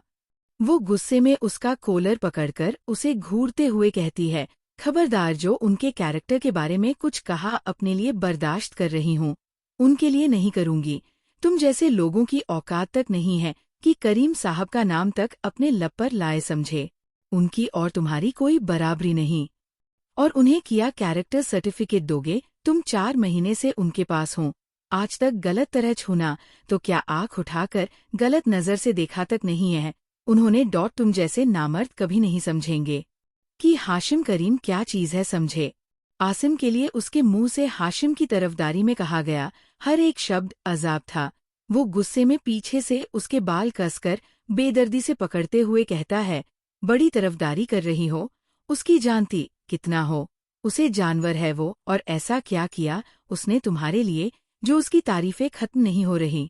हाँ डॉट, और क्या कहा, मैं नामर्द हूँ, अभी बताता हूँ तुम्हें मेरी मर्दांगी डॉट। ये कहकर वो उसके होठों की तरफ जबरदस्ती झुकने लगता है। लाइबा काफी कोशिश कर रही थी उससे छूटने की, पर आसिम एक मर्द था, उसकी पकड़ मजबूत थी। पर इससे पहले वो उसे छू पाता, एक झटके के साथ गेट खुलता है और जोर से धम की आवाज आती है। लाइबा डरते हुए देखती हैं तो दरवाजे पर हाशिम खड़ा था जो गुस्से में लाल आंखों से आसिम को देख रहा था। उसे देखते ही लाइबा में और हिम्मत आ जाती है और आसिम की पकड़ डरकर ढीली हो जाती है, जिसका फायदा उठाकर लाइबा उसे धक्का देकर वहां से दौड़ते हुए हाशिम के पास जाती है। अब उसकी आंखों के आंसू बहने लगे थे। वहीं हाशिम उसके आंसुओं को देखकर अपने गुस्से को शांत करने के लिए आंखें बंद करता है, फिर अगले ही पल अपनी आंखें खोलकर लाइबा को अपने पीछे करता है और आसिम की तरफ बढ़ने लगता है। दरअसल उसकी आदत थी, वो रात में खुद सोने से पहले एक बार लाइबा को चेक कर आता था कि कहीं उसे किसी चीज की जरूरत तो नहीं। आज भी वो यही करने आया था, पर तभी दरवाजे के पास उसके कदम ठहर गए जब उसने आसिम की और लाइबा की बातें सुनी। वो बहुत पहले अंदर आने वाला था, पर जब उसने लाइबा को खुद को डिफेंड करता देखा तो उसके दिल की धड़कनें बढ़ गई। जिंदगी में पहली बार किसी ने उसके लिए किसी और से लड़ाई की थी, पर जब उसे महसूस हुआ कि आसिम कुछ बुरा करने वाला है तो वो तुरंत गुस्से में अंदर आ गया। आसिम का तो उसे इस तरह गुस्से में देखकर सारा नशा उड़ चुका था। वो डरते हुए कहता है, भाई डॉट, जैसा आप समझ रहे हैं वैसा कुछ नहीं है, इसने बुलाया था मुझे डॉट, ये बहुत ही घटिया और कैरेक्टरलेस लड़की है। इससे आगे वो कुछ कह पाता तभी एक तेज मुक्का उसके गाल पर पड़ता है और उसके होंठों के किनारों से खून निकलने लगता है। और इससे पहले कि वो संभल पाता, एक और मुक्का उसके उसी गाल पर लगता है। हाशिम गुस्से में, how dare you to touch her, हिम्मत भी कैसे की, और उसके पास एक कैरेक्टर है पर तुम्हारे पास तो भी नहीं है। हर रात एक नई लड़की के साथ बिताकर किससे प्यार के दावे पर रहे हों। तुमने साबित किया कि अपने बाप के ही बेटे हो। आसिम भाई। आप इस 2 कोड़ी की लड़की आहे हैं। इससे आगे वो कुछ कहा ही नहीं पाया, क्योंकि हाशिम ने उसका गला मजबूती से पकड़कर उसे वही दीवार से लगा दिया था और दर्द की मरी उसकी चीख निकल गई थी। ये चीज इतनी भयानक थी कि कुछ ही देर में पूरे परिवार वाले वहां इकट्ठा हो जाते हैं और सामने का सीन देखकर हैरान हो जाते हैं। आसिम की आवाज सुनकर सब लोग भागते हुए कमरे में आते हैं। वो वाकई बहुत बुरी तरह चीखा था और जैसे ही सब कमरे में पहुंचते हैं, वहां का नजारा देखकर सबका दिल धक से रह जाता है और सलमा जी की आंखें नम हो जाती है। हाशिम ने आसिम की गर्दन पकड़कर उसे दिवाकर से लगाया हुआ था और आसिम जमीन से 2 फुट ऊपर लटक रहा था। उसकी सांसें भारी हो चुकी थी और वो बुरी तरह झटटा रहा था। उसकी पूरी बॉडी कांप रही थी और माथे से लगातार पसीना क्या रहा था। नशे में होने के कारण वो और कमजोर हो चुका था और जितनी बेदर्दी से हाशिम ने उसे पकड़ा हुआ था, अगर वो ठीक ठाक होश में भी होता तो यकीनन खुद को ना छुड़ा पाता।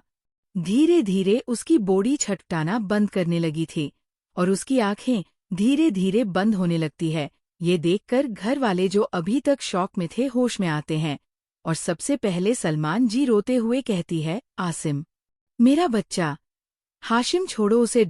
ये कहते हुए वो बिलक बिलक कर रोने लगती है पर हाशिम पर उनकी आवाज का कोई असर तक नहीं हुआ, जैसे उसने कुछ सुना ही ना हो। दादी डरते हुए, हाशिम बेटा छोड़ो उसे, भाई है तुम्हारा, वो क्या हरकत है ये। पर अभी भी उस पर कोई असर नहीं हुआ।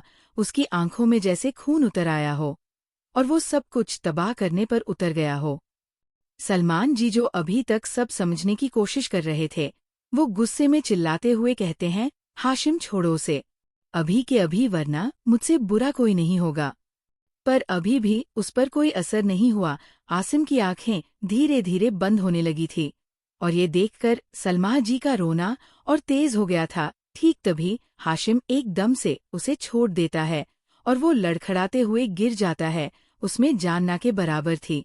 वो मेरा नहीं था, पर हाशिम उसे मौत के मुंह से वापस लेकर जरूर आ गया था।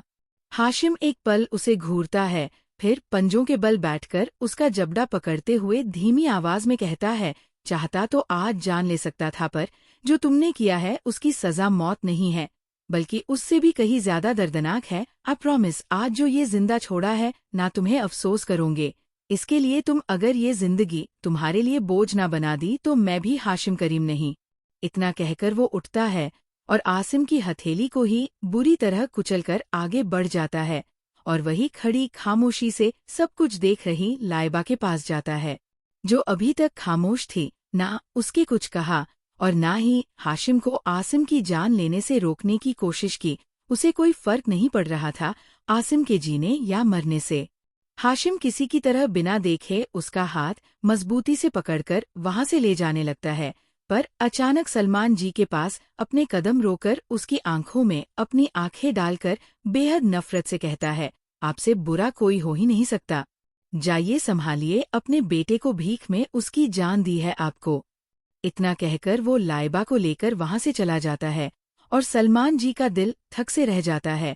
आज पहली बार उनके दिल में हाशिम की नफरत देखकर जरा कुछ तकलीफ हुई थी, पर वो कुछ और सोचती तभी उनके कानों में सलमा जी की आवाज आती है, जो रो रही थी और आसिम के पास जमीन पर बैठी उसे उठाने की कोशिश कर रही थी, जो बेहोश हो चुका था। ये सुनकर वो भी अपना गिल्ट भूलकर उसके पास जाते हैं। इधर हाशिम लाइबा का हाथ पकड़े उसे अपने कमरे में लाता है और वो भी बिना कुछ कहे चुपचाप उसके पीछे पीछे आ जाती है। वो उसे बेड पर बिठाकर साइड में जाकर अपना फोन निकालता है और किसी को कॉल करने लगता है। इस बीच उसने लाइबा से कुछ नहीं कहा था, ना ही कोई सवाल किया, ना और ना ही जवाब की ख्वाहिश की थी, और लाइबा एक टक उसे देख रही थी। डॉट उसे लगा था वो उससे सवाल जवाब करेगा कि आसिम वहाँ क्यों था डॉट। क्या उसने उसे बुलाया था डॉट। पर ऐसा कुछ नहीं हुआ, उसने कुछ नहीं पूछा। वो यही सब सोच रही थी कि वो उसके पास आकर बैठ जाता है और सामने रखी टेबल पर से एक ग्लास पानी उठाकर उसकी तरफ बढ़ाता है, तो वो भी चुपचाप पानी लेकर पीने लगती हैं। पानी पीकर वो ग्लास उसे वापस करते हुए कहती है, आपको कोई सवाल नहीं करना डॉट। हाशिम अपनी पॉकेट से रूमाल निकालकर उसके चेहरे को पोंछते हुए बड़े आराम से कहता है, किस बारे में डॉट। उसे इतना शांत देखकर वो हैरान थी, कहाँ अभी वो एक जान लेने वाला था और कहा अब इतना खामोश है कि कुछ कह ही नहीं रहा, ना गुस्सा कर रहा है। वो वाकई अजीब था। लाइबा, अभी जो कुछ हुआ, मैंने आसिम को कमरे में नहीं बुलाया था डॉट। वो झूठ कह रहा था डॉट, कसम से मैंने। इससे आगे वो कुछ कहती, हाशिम अपनी उंगली उसके होठों पर रख देता है और वो खामोशी से उसे देखने लगती है। उसके एक हल्के से टच ने उसकी रूह कंपा दी थी। पर अगले ही पल हाशिम अपनी उंगली हटाकर कहता है, तुमने मुझे इतना गिरा हुआ समझा है डॉट। मुझे पता है तुम ऐसा कुछ नहीं करोगी। मुझे खुद से ज्यादा भरोसा है तुम पर टाइगर डॉट, तो अपना बैल बुंदी वाला दिमाग चलाना बंद करो। मुझे खुद से ज्यादा भरोसा है तुम पर डॉट। ये शब्द सीधा उसके सीने में लगे थे और जो दीवार उसने अपने आस पास बना रखी थी, एक सेकंड में वो दीवार टूट चुकी थी। वो बिना कुछ सोचे उसके सीने से लगकर बेतहाशा रोने लगती है और हाशिम वो तो उसके ऐसे रोने पर एक मिनट को सुन ही हो गया था। तभी उसके कानों में लाइबा की अटकती हुई आवाज आती है, आई एम सॉरी। मेरी गलती नहीं थी, मुझे लगा डॉट आप मुझ पर शक करेंगे डॉट, या नफरत करेंगे डॉट। आपकी नफरत नहीं झेल पाऊंगी मैं तो बहुत डर गई थी, मुझे लगा वो आसिम फिर वही सब करेगा, पर डॉट आप आ गए और आपने बचा लिया। मैंने बहुत कोशिश की खुद को छुड़ाने की, पर डॉट पर उसने कसकर पकड़ा था और मुझे छुआ भी, मुझे बिल्कुल अच्छा नहीं लगा। और उस दिन भी उसने छुआ था। फिर मेरे डॉट साथ गलत किया और मुझे छोड़ दिया। मुझे लगा वो फिर मेरे हाथ गलत करेगा। मैं बहुत चीख रही थी डॉट पर उसने नहीं सुना डॉट। उसे रहम नहीं आया डॉट। ये कहते हुए वो बुरी तरह रो रही थी।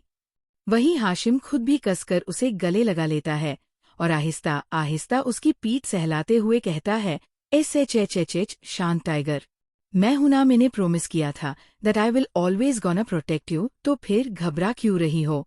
मैं तुम्हें कभी कुछ नहीं होने दूंगा। जितना बुरा होना था हो चुका है, अब बुरा उनके साथ होगा जिन्होंने तुम्हारे साथ बुरा किया है डॉट। तो बस डॉट, अब रोना नहीं है, वैसे भी तुम्हारे आंसुओं से मेरी शर्ट खराब हो रही है। उसकी बात सुनकर वो उससे दूर होती है और गुस्से में उसे देखने लगती है। उसका पूरा मुंह फूला हुआ था और आंखें लाल थी। वो इस वक्त इतनी क्यूट लग रही थी कि कहा नहीं जा सकता था। वो कुछ कहती तभी दरवाजा खोला नोक करता है और हाशिम अपनी सख्त आवाज में कहता है, कम इन। उसकी आवाज सुनकर हामिद एक लेडी डॉक्टर के साथ अंदर आती है। इन्हें हाशिम ने बुलाया था इन केस लाइबा को कहीं चोट लगी हो तो। उस डॉक्टर को देखकर लाइबा कहती है, ये यहाँ क्यों है डॉट। हाशिम, तुम्हारे चेकअप के लिए I can't risk in with your health, और मेरे बेबी का भी ख्याल रखना है। मैंने तो अब चुपचाप चेकअप कराओ। उसने लगभग उसे धमकी दी थी, इसलिए वो भी खामोशी से अपना चेकअप कराने लगती है और हाशिम हामिद के साथ बाहर आ जाता है। हाशिम अपनी सख्त आवाज में, कहा है वो डॉट। हामिद, सर आसिम को हॉस्पिटल लेकर गए हैं, हालत गंभीर है। हाशिम, ध्यान रहे वो मरना नहीं चाहती और कल सगाई है ना, तो धमाके तो होंगे, डील विद दीज मैटर्स। उसकी बात सुनकर हामिद में सिर हिलाकर चला जाता है। दूसरे दिन आज आसिम की एंगेजमेंट थी और कल हाशिम ने उसकी जो हालात की थी उसके बाद उसे सीधा हॉस्पिटल में एडमिट करना पड़ा। वो तो सही डॉक्टर के अवेलेबल होने के कारण ज्यादा प्रॉब्लम नहीं हुई और लो सुबह 4-5 बजे के करीब वापस घर आ गया, पर अभी भी डॉक्टर ने सख्त हिदायत और आराम करने की सलाह दी थी। लाइबा फिलहाल एंगेजमेंट के हिसाब से डेकोरेशन करवा रही थी। अभी दोपहर का वक्त था और एंगेजमेंट में 4-5 घंटे बचे थे, तो उनके पास अभी कम से कम 2 से 3 घंटे का वक्त था, पर काम इतना ज्यादा था कि सुबह से वो एक जगह बैठी तक नहीं थी ठीक से। अभी वो हॉल के एक कोने में खुद से डेकोरेशन कर ही रही थी कि तभी एक आदमी एक ग्लास जूस लेकर उसके पास आता है और कहता है, मैडम आपके लिए। लाइबा बिना उसकी तरफ ध्यान दिए अपना काम करते हुए कहती है, नहीं काका मुझे नहीं चाहिए, आप ले जाइए, किसी और को दे दीजिएगा। मुलाजिम, नहीं बेटा, ये आपके लिए ही है, पी लीजिए वरना मेरी नौकरी चली जाएगी। उसकी बात सुनकर लाइबा के काम करते हाथ रुक जाते हैं। वो उसे मुलाजिम की तरफ ना समझी से देखती हैं, तो वो मुलाजिम उसे एक तरफ इशारा करता है। लाइबा उसके इशारे की तरफ अपनी नजरें घुमाती है तो हाशिम अपने ब्लैक अरमानी सूट में पेट की पॉकेट में हाथ डालें उसे घूर रहा था। उसे देखकर वो समझ जाती है कि आखिर मांजर क्या है, ये जूस जरूर उसी ने भिजवाया होगा। और उसका ये शक यकीन में बदल जाता है जब हाशिम अपनी नजरों से ही उसे जूस पीने का इशारा करता है।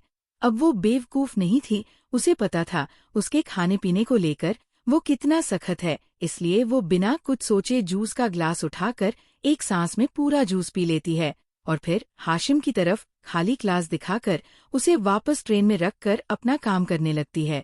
और वही उसके जूस पीने के बाद हाशमी भी सुकून की सांस लेकर वहां से चला जाता है। उसके पास बहुत सा काम था करने के लिए, वो दिन भर यहाँ बैठकर वक्त जाया नहीं कर सकता था। वो तो यहाँ आता भी नहीं अगर बात लाइबा की ना होती तो। वो दोबारा अपना काम ही कर रही थी कि तभी उसकी एक जूनियर उसके पास आकर एक भारी सा गाउन दिखाते हुए कहती है, लाइबा ये सानिया मैडम का है, क्या तुम उन्हें जाकर दे आओगी? वो बहुत गुस्से में लग रही हैं, सुबह से सब पर चिल्ला रही है, अगर मैं जाऊंगी तो मुझे छोड़ेंगे नहीं, कच्चा खा जाएगी।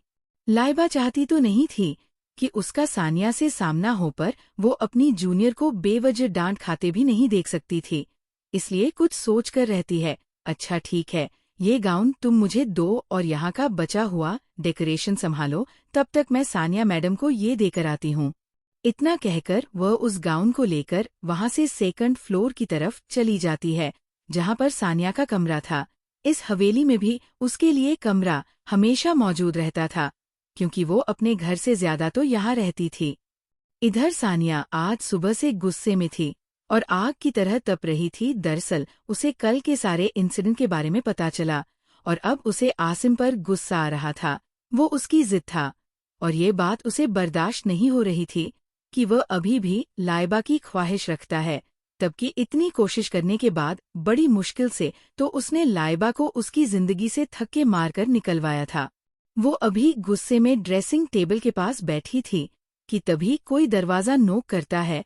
वो दरवाजे की तरफ देखती है तो लाइबा बाहर ड्रेस लिए खड़ी थी और उसे देखकर तो उसका गुस्सा दोबारा 7वें आसमान पर पहुंच जाता है, पर तभी उसके दिमाग में कुछ आता है और वह टेढ़ा मुस्कुराते हुए उससे देखकर कहती है, आ जाओ। उसकी मंजूरी मिलने पर लाइबा वो गाउन वही बेड पर रखते हुए उससे कहती है, मैड आपका गाउन डिजाइनर की तरफ से आया है, मुझे यहाँ पहुँचाने का कहा गया था। सानिया मुंह बनाते हुए, तुम्हारी हिम्मत भी कैसे हुई मेरे अकाउंट को छूने की, कहीं गंदा ना हो गया हो, इसकी कीमत भी जानती हो, रोज खुद बिकोगी ना तब भी कीमत पूरी नहीं कर पाओगी। इस देश के सबसे बड़े डिजाइनर का सेकंड सबसे कीमती आउटफिट है, आसिम में दिलाया है, मोहब्बत जो करता है मेरे लिए हमेशा बेस्ट चीज लाता है। खैर तुम नहीं समझोगी, तुम जैसी छोड़ी हुई औरतों को मोहब्बत के बारे में कहाँ पता। उसकी बात सुनकर लाइबा कुछ देर तक खाली आंखों से उसे देखती है तो उसे इस तरह खोया हुआ देखकर सानिया को लगता है कि वो उसकी बेइज्जती करने में कामयाब हो गई, पर अगले ही पल उसका ये सपना दूर हो जाता है जब लाइबा मुस्कुराते हुए कहती है, मुझे बहुत खुशी हुई ये जानकर कि आपके होने वाले शोहर आप पर पैसे लुटाने में बहुत दिलचस्प रखते हैं, पर काश उन्हें आप पर प्यार लुटाने में भी दिलचस्पी होती। कम से कम मेरे पीछे आधी रात को मेरे कमरे में आकर मुझे परेशान तो नहीं कर रहे होते। पता चला होगा आपको कल के बारे में, अभी शादी हुई नहीं, अभी से आपको चीट करने के बारे में सोच रहे हैं। लगता है आपकी शादी कुछ खास चलने वाली नहीं है मैडम। और हाँ, रही बात इस डिजाइनर गाउन की, तो आपको लगता है जरूरत है इतने डिजाइनर कपड़े पहनने की, मुझे नहीं है, नॉर्मल कपड़ों में ही माशाल्लाह बहुत खूबसूरत लगती हूँ मैं। उसकी बात सुनकर सानिया गुस्से में अपनी जगह से उठकर उसे घूरते हुए कहती है, तुम खुद को समझती क्या हो? लाइबा उसकी बात बीच में काटकर बड़ी अदा से मुस्कुराते हुए कहती है, मैं खुद को क्या समझती हूँ, ये जानने की आपको जरूरत नहीं है, पर एक चीज आपको जानने की बहुत जरूरत है, और वो ये कि मैं आपको कुछ नहीं समझती। इसलिए अगर आपको अपनी इज्जत की थोड़ी भी पड़ी है तो मुझसे दूर रहिए और मुझसे उलझने की कोशिश बिल्कुल मत कीजिए, वरना कल आपके शोहर, मेरा मतलब है कि होने वाले शोहर, मरते मरते बचे हुए, ऐसा ना हो कि आप मरते मरते बचे ही ना और सीधे मर ही जाए। उसकी बात सुनकर सानिया का चेहरा डर से बिल्कुल पीला पड़ जाता है। उसे ये बात पर यकीन नहीं हो रहा था कि जो लड़की उसके सामने सिर्फ रोती और गिड़गिड़ाती रहती थी, अब वो उसे जवाब देने लगी थी, और न सिर्फ जवाब देने लगी थी बल्कि उसकी बेइज्जती भी कर रही थी। वही लाइबा उसे इस तरह ख्यालों में खोया हुआ देख मुस्कुराते हुए बड़े प्रोफेशनली तरीके से बोलती है, अब मैं चलती हूँ मैडम, आपको कुछ वक्त अकेले भी बताना होगा। वैसे आपकी मेकअप आर्टिस्ट भी आने वाली है, क्या है ना, आप पर पेंटिंग करने में जरा ज्यादा टाइम लगेगा, काफी कुछ फिक्स करना पड़ेगा बेचारी को, वो आएगी तो मैं उसे आपके कमरे तक पहुंचा दूंगी, शुक्रिया। इतना कहकर वो उसे आंख मारते हुए बड़े आराम से चलते हुए वहां से चली जाती है और सानिया को गुस्से में बस वही खड़ी रह जाती है। इधर आसिम के कमरे में वो बेड पर बेड क्राउन से टेक लगाए बैठा सामने दीवार को देख रहा था। कल रात का सारा सीन बार बार उसके दिमाग में आ रहा था। कैसे लाइबक ने उसके सामने हाशिम की तरफदारी की थी, कैसे उसकी बेइज्जती की थी, और कैसे हाशिम ने उसकी जान लेने की कोशिश की थी, या यूं कहो कि लगभग उसकी जान ले ही ली थी। पर ना जाने क्या सोचकर उसे जिंदा छोड़ दिया। उसके दिमाग में अभी भी हाशिम की आखिरी लाइन चल रही थी, जब उसने कहा था कि वो अपनी जिंदगी से इतना ख्वार हो जाएगा कि मौत की भीख मांगेगा लग जाएगा। ना जाने क्यों उसे उसकी इस लाइन से बहुत डर लग रहा था। तभी सलमान जी कमरे में आते हैं और उसके पास आकर गुस्से से उस पर चिल्लाते हुए कहते हैं, ये क्या हरकत की है तुमने आसिम, अंदाजा भी है तुम्हें कल हाशिम तुम्हें जान से मारने वाला था, क्या जरूरत थी उस लड़की के कमरे में जाने की, तुम्हें पता है ना सानिया से शादी है तुम्हारी 3 दिन बाद, और अगर तुम्हारी ऐसी हरकतें रहेंगी तो वो लोग शादी तोड़ देंगे और हमारे बिजनेस को कोई नहीं बचा पाएगा। पर उनके चिल्लाने का आसन पर कोई जैसे असर ही नहीं हुआ। वो बड़े खोए हुए से अंदाज में कहता है, मुझे शादी नहीं करनी। सलमान जी हैरानी से दोबारा पूछते हैं, मतलब क्या कहा तुमने? आसिम उनकी आंखों में देखते हुए, मुझे सानिया से शादी नहीं करनी, मुझे लाइबा वापस चाहिए। सलमान जी चिल्लाते हुए, मजाक समझ कर रखा है तुमने? जब तुम्हारी उस लड़की से शादी हुई थी तब तुमने खुद अपनी शादी खत्म की, उसे तलाक दिया, सानिया के साथ अफेयर रखा, और आप जब हम तुम्हारी शादी सानिया से करना चाहते हैं जिसमें हमारे बिजनेस का भी फायदा है, तो तुम्हें शादी नहीं करनी और वो लड़की वापस चाहिए। एक बात कान खोल कर सुन लो, तुम्हें तो ये शादी करनी ही पड़ेगी, वरना मैं तुम्हें सारे बिजनेस से निकाल दूंगा, समझे? सड़क की ठोकरें खाते फिरोगे तुम, मेरे नाम के अलावा कुछ नहीं है तुम्हारे पास, भूलो मत, तुम आज भी मेरे नाजायज औलाद हो, लेकिन मैं तुम्हें अपनी जायज औलाद से ऊपर रखता हूँ, और जब आप मुझे तुम्हारी जरूरत है तो तुम इस तरह पीछे नहीं हट सकते।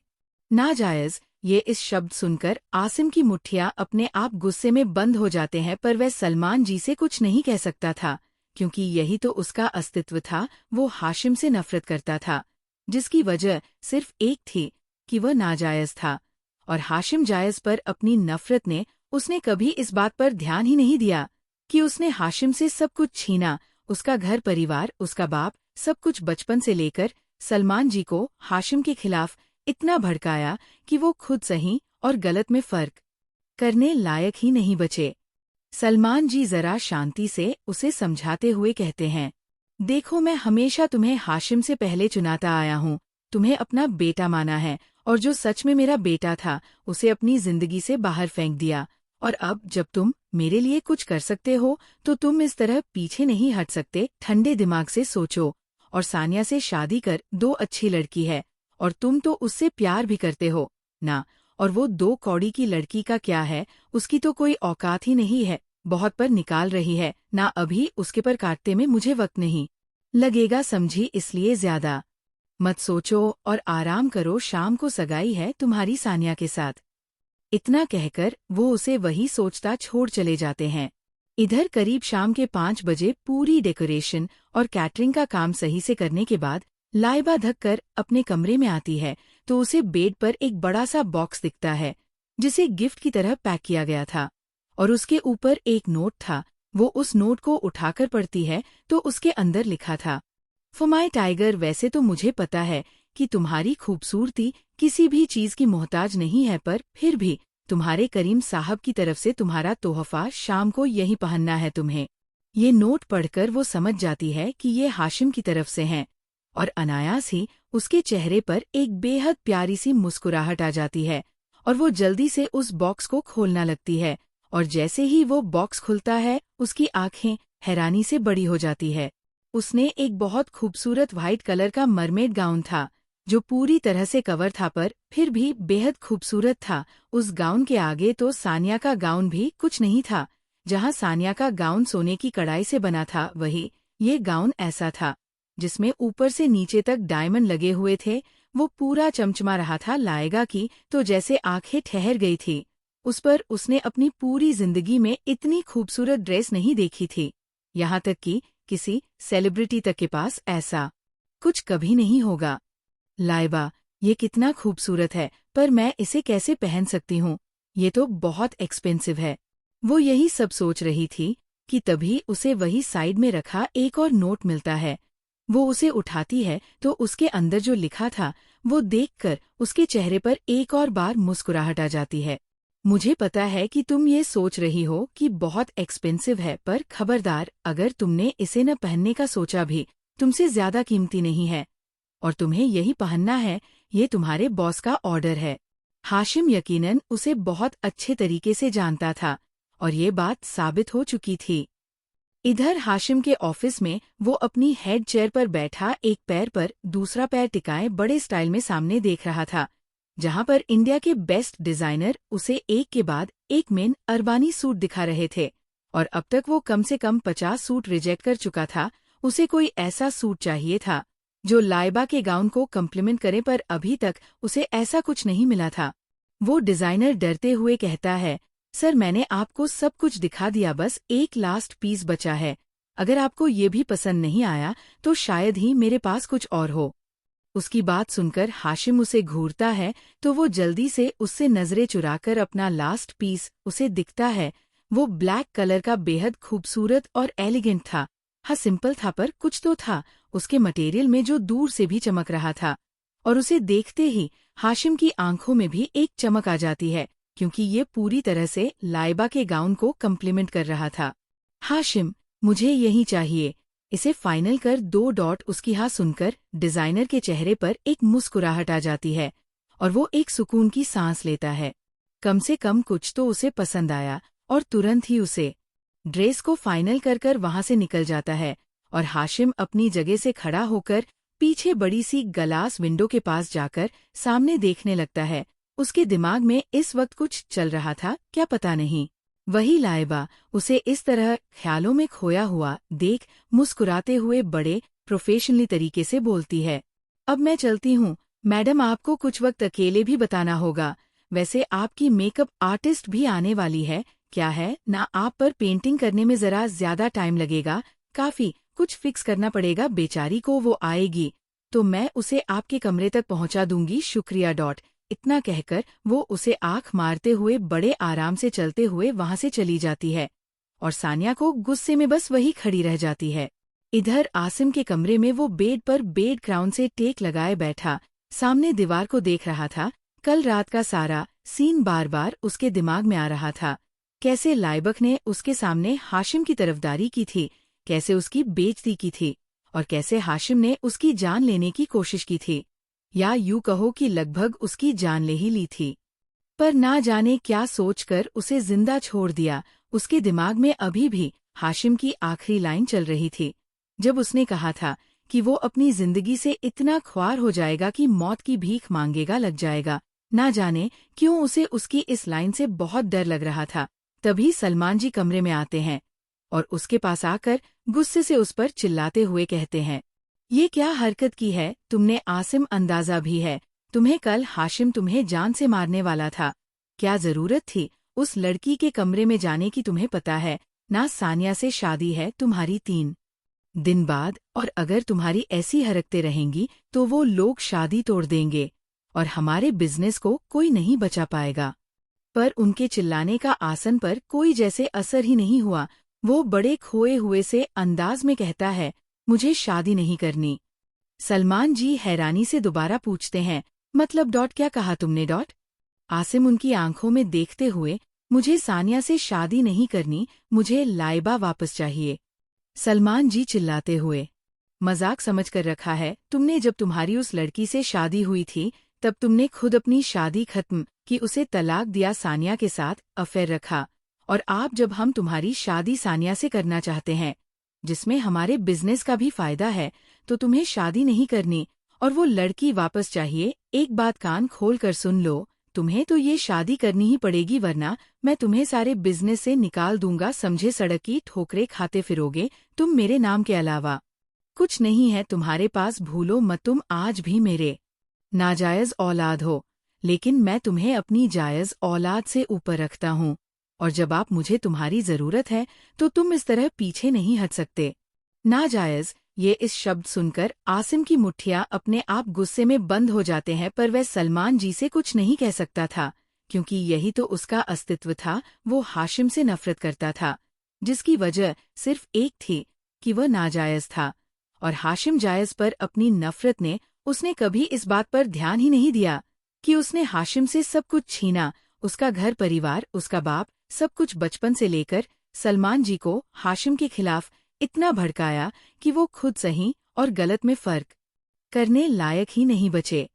सलमान जी जरा शांति से उसे समझाते हुए कहते हैं, देखो मैं हमेशा तुम्हें हाशिम से पहले चुनाता आया हूँ, तुम्हें अपना बेटा माना है, और जो सच में मेरा बेटा था उसे अपनी जिंदगी से बाहर फेंक दिया। और अब जब तुम मेरे लिए कुछ कर सकते हो तो तुम इस तरह पीछे नहीं हट सकते। ठंडे दिमाग से सोचो और सानिया से शादी कर, 2 अच्छी लड़की है और तुम तो उससे प्यार भी करते हो ना।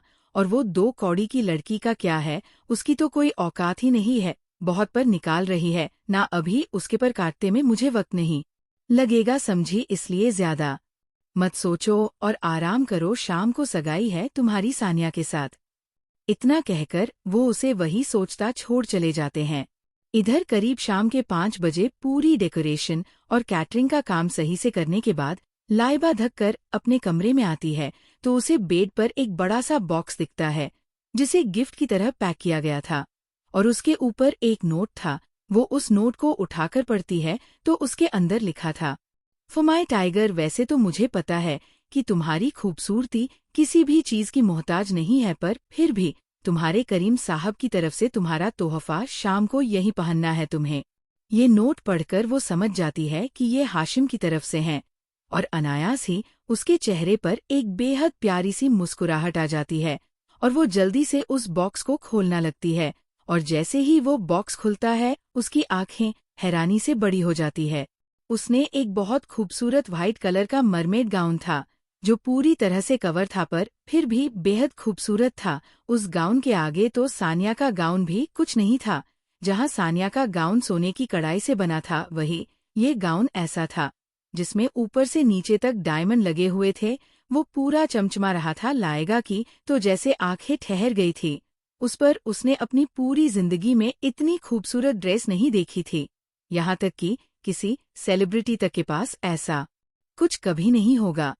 लाइबा, ये कितना खूबसूरत है, पर मैं इसे कैसे पहन सकती हूँ? ये तो बहुत एक्सपेंसिव है। वो यही सब सोच रही थी कि तभी उसे वही साइड में रखा एक और नोट मिलता है। वो उसे उठाती है तो उसके अंदर जो लिखा था वो देखकर उसके चेहरे पर एक और बार मुस्कुराहट आ जाती है। मुझे पता है कि तुम ये सोच रही हो कि बहुत एक्सपेंसिव है, पर खबरदार, अगर तुमने इसे न पहनने का सोचा भी, तुमसे ज्यादा कीमती नहीं है और तुम्हें यही पहनना है। ये तुम्हारे बॉस का ऑर्डर है। हाशिम यकीनन उसे बहुत अच्छे तरीके से जानता था और ये बात साबित हो चुकी थी। इधर हाशिम के ऑफिस में वो अपनी हेड चेयर पर बैठा एक पैर पर दूसरा पैर टिकाए बड़े स्टाइल में सामने देख रहा था, जहां पर इंडिया के बेस्ट डिजाइनर उसे एक के बाद एक मेन अरबानी सूट दिखा रहे थे और अब तक वो कम से कम 50 सूट रिजेक्ट कर चुका था। उसे कोई ऐसा सूट चाहिए था जो लाइबा के गाउन को कम्प्लीमेंट करे, पर अभी तक उसे ऐसा कुछ नहीं मिला था। वो डिजाइनर डरते हुए कहता है, सर मैंने आपको सब कुछ दिखा दिया, बस एक लास्ट पीस बचा है। अगर आपको ये भी पसंद नहीं आया तो शायद ही मेरे पास कुछ और हो। उसकी बात सुनकर हाशिम उसे घूरता है तो वो जल्दी से उससे नजरें चुराकर अपना लास्ट पीस उसे दिखता है। वो ब्लैक कलर का बेहद खूबसूरत और एलिगेंट था। हाँ, सिंपल था पर कुछ तो था उसके मटेरियल में जो दूर से भी चमक रहा था। और उसे देखते ही हाशिम की आंखों में भी एक चमक आ जाती है, क्योंकि ये पूरी तरह से लाइबा के गाउन को कम्प्लीमेंट कर रहा था। हाशिम, मुझे यही चाहिए, इसे फाइनल कर 2 उसकी हाँ सुनकर डिजाइनर के चेहरे पर एक मुस्कुराहट आ जाती है और वो एक सुकून की सांस लेता है। कम से कम कुछ तो उसे पसंद आया और तुरंत ही उसे ड्रेस को फाइनल कर वहां से निकल जाता है। और हाशिम अपनी जगह से खड़ा होकर पीछे बड़ी सी ग्लास विंडो के पास जाकर सामने देखने लगता है। उसके दिमाग में इस वक्त कुछ चल रहा था, क्या पता नहीं। लिबा आईने के सामने खड़ी खुद को देख रही थी। सामने जो अकस था उसे यकीन नहीं हो रहा था कि ये वही है। उसने वही डिजाइनर गाउन पहना हुआ था जो हाशिम ने उसे गिफ्ट किया था। वो मरमेड गाउन उस पर ऐसा लग रहा था जैसे उसे ख्याल में रखकर बनाया गया हो, जो कि सच भी था। हाशिम ने ये गाउन अपने सामने बनवाया था। इसमें लगा एक एक डायमंड इतना कीमती था कि इंसान बिक जाए पूरा का पूरा। और वो गाउन उसकी बॉडी पर इतनी खूबसूरती से फिट हुआ था कि उसकी ब्यूटी और हाईलाइट हो रही थी। हालांकि उस गाउन में उसके जिस्म का एक हिस्सा भी नहीं दिख रहा था, पर फिर भी वो उसकी खूबसूरती को बयां कर रहा था। अपने लंबे बालों का आज उसने एक जूड़ा बनाया हुआ था। उसे महफिलों में बाल खोलना वैसे भी पसंद नहीं था। आंखों में काजल, आईलाइनर और सिमरी ब्राउन आईशैडो, गालों पर हल्का ब्लश और होठों पर पीची न्यूड लिपस्टिक, कानों में डायमंड ईयरिंग्स, हाथों में एक ब्रेसलेट, ये सब भी उस गाउन के साथ ही था। पैरों में थोड़ी ऊंची हील्स। आज ना जाने कितनों का कत्ल सिर्फ अपनी नजरों से करने वाली थी। उसे अंदाजा नहीं था इस बात का। वो एक गहरी सांस लेकर खुद को देखते हुए कहती है, मैं कुछ ज्यादा ही ओवर नहीं लग रही? या अल्लाह, करीम साहब को भी क्या जरूरत थी ये ड्रेस देने की? मुझे थोड़ी सेंटर ऑफ अटेंशन बनना था, पता नहीं क्या चलता है इनके दिमाग में। वो यही सोच रही थी कि उसका फोन बजता है, जिस पर अर्शिया का कॉल आ रहा था। वो फोन पिक करती हैं तो दूसरी तरफ से अर्शिया की आवाज आती है, लाइबा कहा हो तुम? आसिम और सानिया भी आ गए हैं। आधे घंटे में एंगेजमेंट है, तुम्हें यहाँ होना चाहिए था। जल्दी आओ। लाइबा, हाँ बस आ रही हूँ। इतना कहकर वो फोन कान देती है और एक गहरी सांस लेकर अपना फोन उठाती है और कमरे से निकल जाती है। इधर नीचे पूरा हॉल सफेद और हल्के गुलाबी रंग के गुलाबों से सजा हुआ था और साथ में वाइट फेरी लाइट। अजीज परिवार का बहुत नाम था। आज यहाँ बड़े बड़े बिजनेसमैन, सेलिब्रिटी, इकोनॉमिस्ट और न जाने कौन कौन मौजूद थे। बाहर मीडिया वालों की लाइन लगी हुई थी और कुछ मीडिया वाले तो स्पेशल परमिशन लेकर अंदर भी आए थे ताकि सारे फंक्शन को रिकॉर्ड कर कैप्चर कर सके। कल यही सब तो फ्रंट न्यूज पर आने वाला था, जिससे अजीज फैमिली को पब्लिसिटी मिलती और उनके बिजनेस में मुनाफा होता। एंगेजमेंट का मेन मकसद तो यही था ताकि लोगों के बीच उनके बारे में बातें हो और उन्हें फ्री की पब्लिसिटी मिले। हॉल के बीचों बीच आसिम और सानिया खड़े थे। सानिया ने अपना गोल्ड कलर का गाउन पहना हुआ था और वो काफी खूबसूरत लग रही थी। उसके चेहरे पर आज एक जंग जीतने वाली मुस्कुराहट थी। वहीं उसके बगल में खड़ा आसिम, जिसने सफेद कोट पहना था, उसके चेहरे पर को भाव नहीं था, पर उसकी नजरें लगातार किसी को ढूंढ रही थी। उसका अटेंशन खुद पर ना पाकर सानिया मुंह बनाते हुए कहती है, बेबी कहाँ ध्यान है तुम्हारा? मैं यहाँ हूँ। इधर देखो। उसकी आवाज सुनकर आसिम उसकी तरफ देखकर कहता है, नहीं कुछ नहीं। सानिया उसकी बाजू पकड़कर उससे चिपकते हुए, तो कैसी लग रही हूँ मैं? बताओ। आसिम, खूबसूरत लग रही हो। इतना कहकर वो उससे अपनी नजरें हटा लेता है। उसने एक नजर उसे शायद ठीक से देखा तक नहीं था, यहाँ तक कि वो अपनी बाजू भी उसकी पकड़ से हटा लेता है। उसका ये बदलाव वो नोटिस कर रही थी, पर फिलहाल यहाँ कुछ कहना ठीक नहीं था, इसलिए वो खामोशी रही। इधर मैशन के बाहर एक के बाद एक चमचमाती हुई 7 से 8 कार आकर रुकती है और उनमें से कुछ बॉडीगार्ड निकलते हैं। फिर बीच वाली कार के पैसेंजर सीट का दरवाज़ा खुलता है और हामिद बाहर आकर पीछे का दरवाज़ा खोलता है और उसमें से अपने ब्लैंक अरमानी सूट में हाशिम बाहर आता है। वो आज इतना हैंडसम लग रहा था कि लड़कियां तो क्या, लड़के भी भूल जाए सब कुछ उसे देखकर। उसका वो डोमिनेटिंग ऑरा, वो लाजवाब पर्सनैलिटी, वो हॉट बॉडी, वो हैंडसम और डेशिंग चेहरा, उसकी वो गहरी आंखें, वो बियर्ड, सब कुछ ऊपर से लेकर नीचे तक उसकी पावर और लुक्स की कीमत बता रहा था। उसे वहां देखकर मीडिया वाले जो कुछ और सेलिब्रिटी से क्वेश्चंस कर रहे थे, सबको छोड़कर उसके पास भागते हैं, पर उसके बॉडीगार्ड्स तुरंत उसे कवर कर लेते हैं।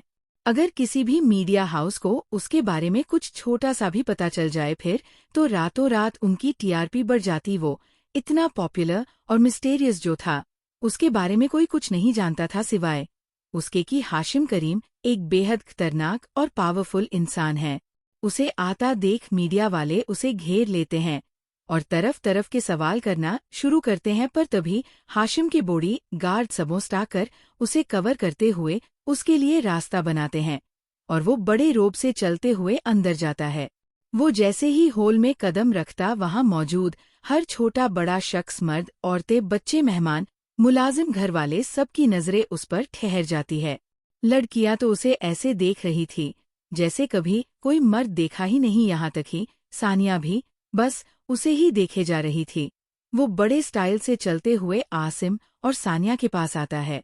आसिम और हाशिम फिलहाल आमने सामने खड़े थे। हाशिम ने एक नज़र भी सानिया की तरफ या किसी और लड़की की तरफ नहीं देखा था। वो आसिम को देखते हुए ही हामिद को कुछ इशारा करता है तो वो अपने हाथ में पकड़ा बुके आसिम की तरफ बढ़ा देता है और हाशिम उसे देखते हुए कहता है, ये आपके लिए मिस्टर अजीज, पता चला आपकी तबीयत बिगड़ गई थी, ऑल ओके नाउ डॉट। ठीक है आप डॉट। उसने ऐसे कहा जैसे वो कुछ जानता ही ना हो। वही उसकी बात सुनकर आसिम को गुस्सा तो बहुत आता है, पर वो माहौल की नज़ाकत को समझते हुए चुपचाप उससे बुके ले लेता है। पर बुके हाथ में पकड़ते हुए उसकी एक आहें निकल जाती है और उसकी उंगलियों से खून बहने लगता है। दरअसल गुलाब का कांटा उसे चुभ गया था। ये देखकर हाशिम टेढ़ा मुस्कुराते हुए कहता है, जो लोग कांटे डिजर्व करते हैं उनके हिस्से फूल कहाँ से आएगा भला। वही उसकी बात सुनकर आसिम कुछ कहने वाला होता है कि तभी चारों तरफ की लाइट बंद हो जाती है और स्पॉटलाइट सीढ़ियों की तरफ ऑन होती है, जहां से एक बेहद खूबसूरत मल्लिका आ रही थी। एक एक कर जो नजरें उठाकर वहां देखता, सबकी नजरें वहां ठहर जाती है। किसी को जैसे यकीन नहीं हो रहा था कि कोई इतना खूबसूरत वाकई में हो सकता था। ऐसी खूबसूरती वाकई इस दौर में भी देखने को मिलती है।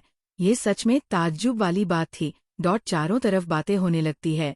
कितनी खूबसूरत लड़की है, उसका ड्रेस तो देखो, ये तो इंडिया के टॉप डिजाइनर का बेस्ट डिजाइन है, इतनी तो कॉपी भी मार्केट में नहीं मिलेंगी।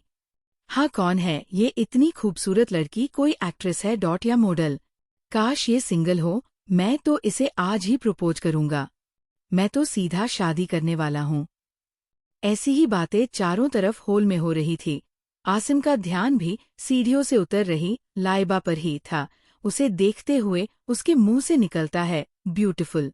सानिया जो अभी तक लाइबा के गाउन को घूर रही थी, जैसे ही उसके कानों में ये आवाज आती है, गुस्से में उसके हाथ की मुट्ठियां कस जाती है। आसिम ने ठीक से उसकी तारीफ तक नहीं की थी और उसे ब्यूटीफुल बोल रहा था। वाह! जहां सबकी नजरें लाइबा पर थी, वही उसकी नजरें सिर्फ एक शख्स पर थी, जो बड़े प्राउडली प्यार से उसे ही देख रहा था। यह हाशिम की नजरें थी, जो इस भीड़ में उसे अपनी लग रही थी। वो सीधा चलते हुए उसके पास आती है। वही उसे हाशिम के पास जाता देख आपस में और बातें बनने लगती हैं। पर लाइबा सबको नजरअंदाज कर उसके पास जाती है और हल्का सा मुस्कुराकर कहती है, गुड इवनिंग सर। हाशिम भी हल्का सा सिर हिलाते हुए प्रोफेशनली कहता है, good evening miss Liba, by the way you are really looking great, specially this dress really suits you. लगता है किसी स्पेशल ने गिफ्ट किया है। लाइबा उनकी बात सुनकर वैसे ही प्रोफेशनली मुस्कुराते हुए कहती है, जी सर, समवन स्पेशल। उसकी बात सुनकर हाशिम के चेहरे पर हल्की सी मुस्कुराहट आ जाती है, जो किसी के देखने से पहले गायब थी, वो उसे बताना चाहता था कि वो कितनी खूबसूरत लग रही है, उसकी तारीफ करना चाहता था, पर अभी ये मुमकिन नहीं था। वही आसिम की आंखें जलन से लाल हो चुकी थी, लाइबा को हाशिम से बात करता देख। और फिर उसके मुंह से ये समवन स्पेशल सुनकर ऐसा कौन आ गया उसी जिंदगी में, वो यही सोच रहा था। लाइबा, मैं चलती हूँ sir, I have some work. इतना कहकर वो वहां से चली जाती है। हालांकि 2 लोगों की आंखें उसके पीछे थी, एक हाशिम, एक आसिम। कुछ देर बाद आसिम और सानिया एक दूसरे को अंगूठियां पहनाते हैं और उनकी सगाई की रस्म पूरी होती है। मंगनी के बाद वहां कुछ रोमांटिक सॉन्ग बजने लगते हैं, तो सानिया जबरदस्ती आसिम को लेकर स्टेज पर जाती है और दोनों डांस करने लगते हैं। ऐसे ही एक के बाद एक काफी कपल उन्हें ज्वाइन करते हैं। हाशिम खड़ा दूर से ही लाइबा को देख रहा था, जो कॉर्नर में खड़ी थी। अब तक काफी लोग उससे डांस के लिए पूछ चुके थे, पर उसने सबको मना कर दिया। वो आज इस पार्टी की सेंटर ऑफ अटेंशन थी। यहाँ तक कि किसी का ध्यान आसिम और सानिया पे नहीं था, बल्कि हाशिम और लाइबा पर था। अभी हाशिम कोल्ड ड्रिंक पीते हुए उसे देख ही रहा था, तभी वो देखता है लाइबा के पीछे खड़े कुछ लड़के उसे ही देख रहे हैं। ये देखकर उसकी आंखें एकदम सख्त हो जाती है और वो अपनी ड्रिंक वहीं फेंक कर लाइबा की तरफ कदम बढ़ाता है।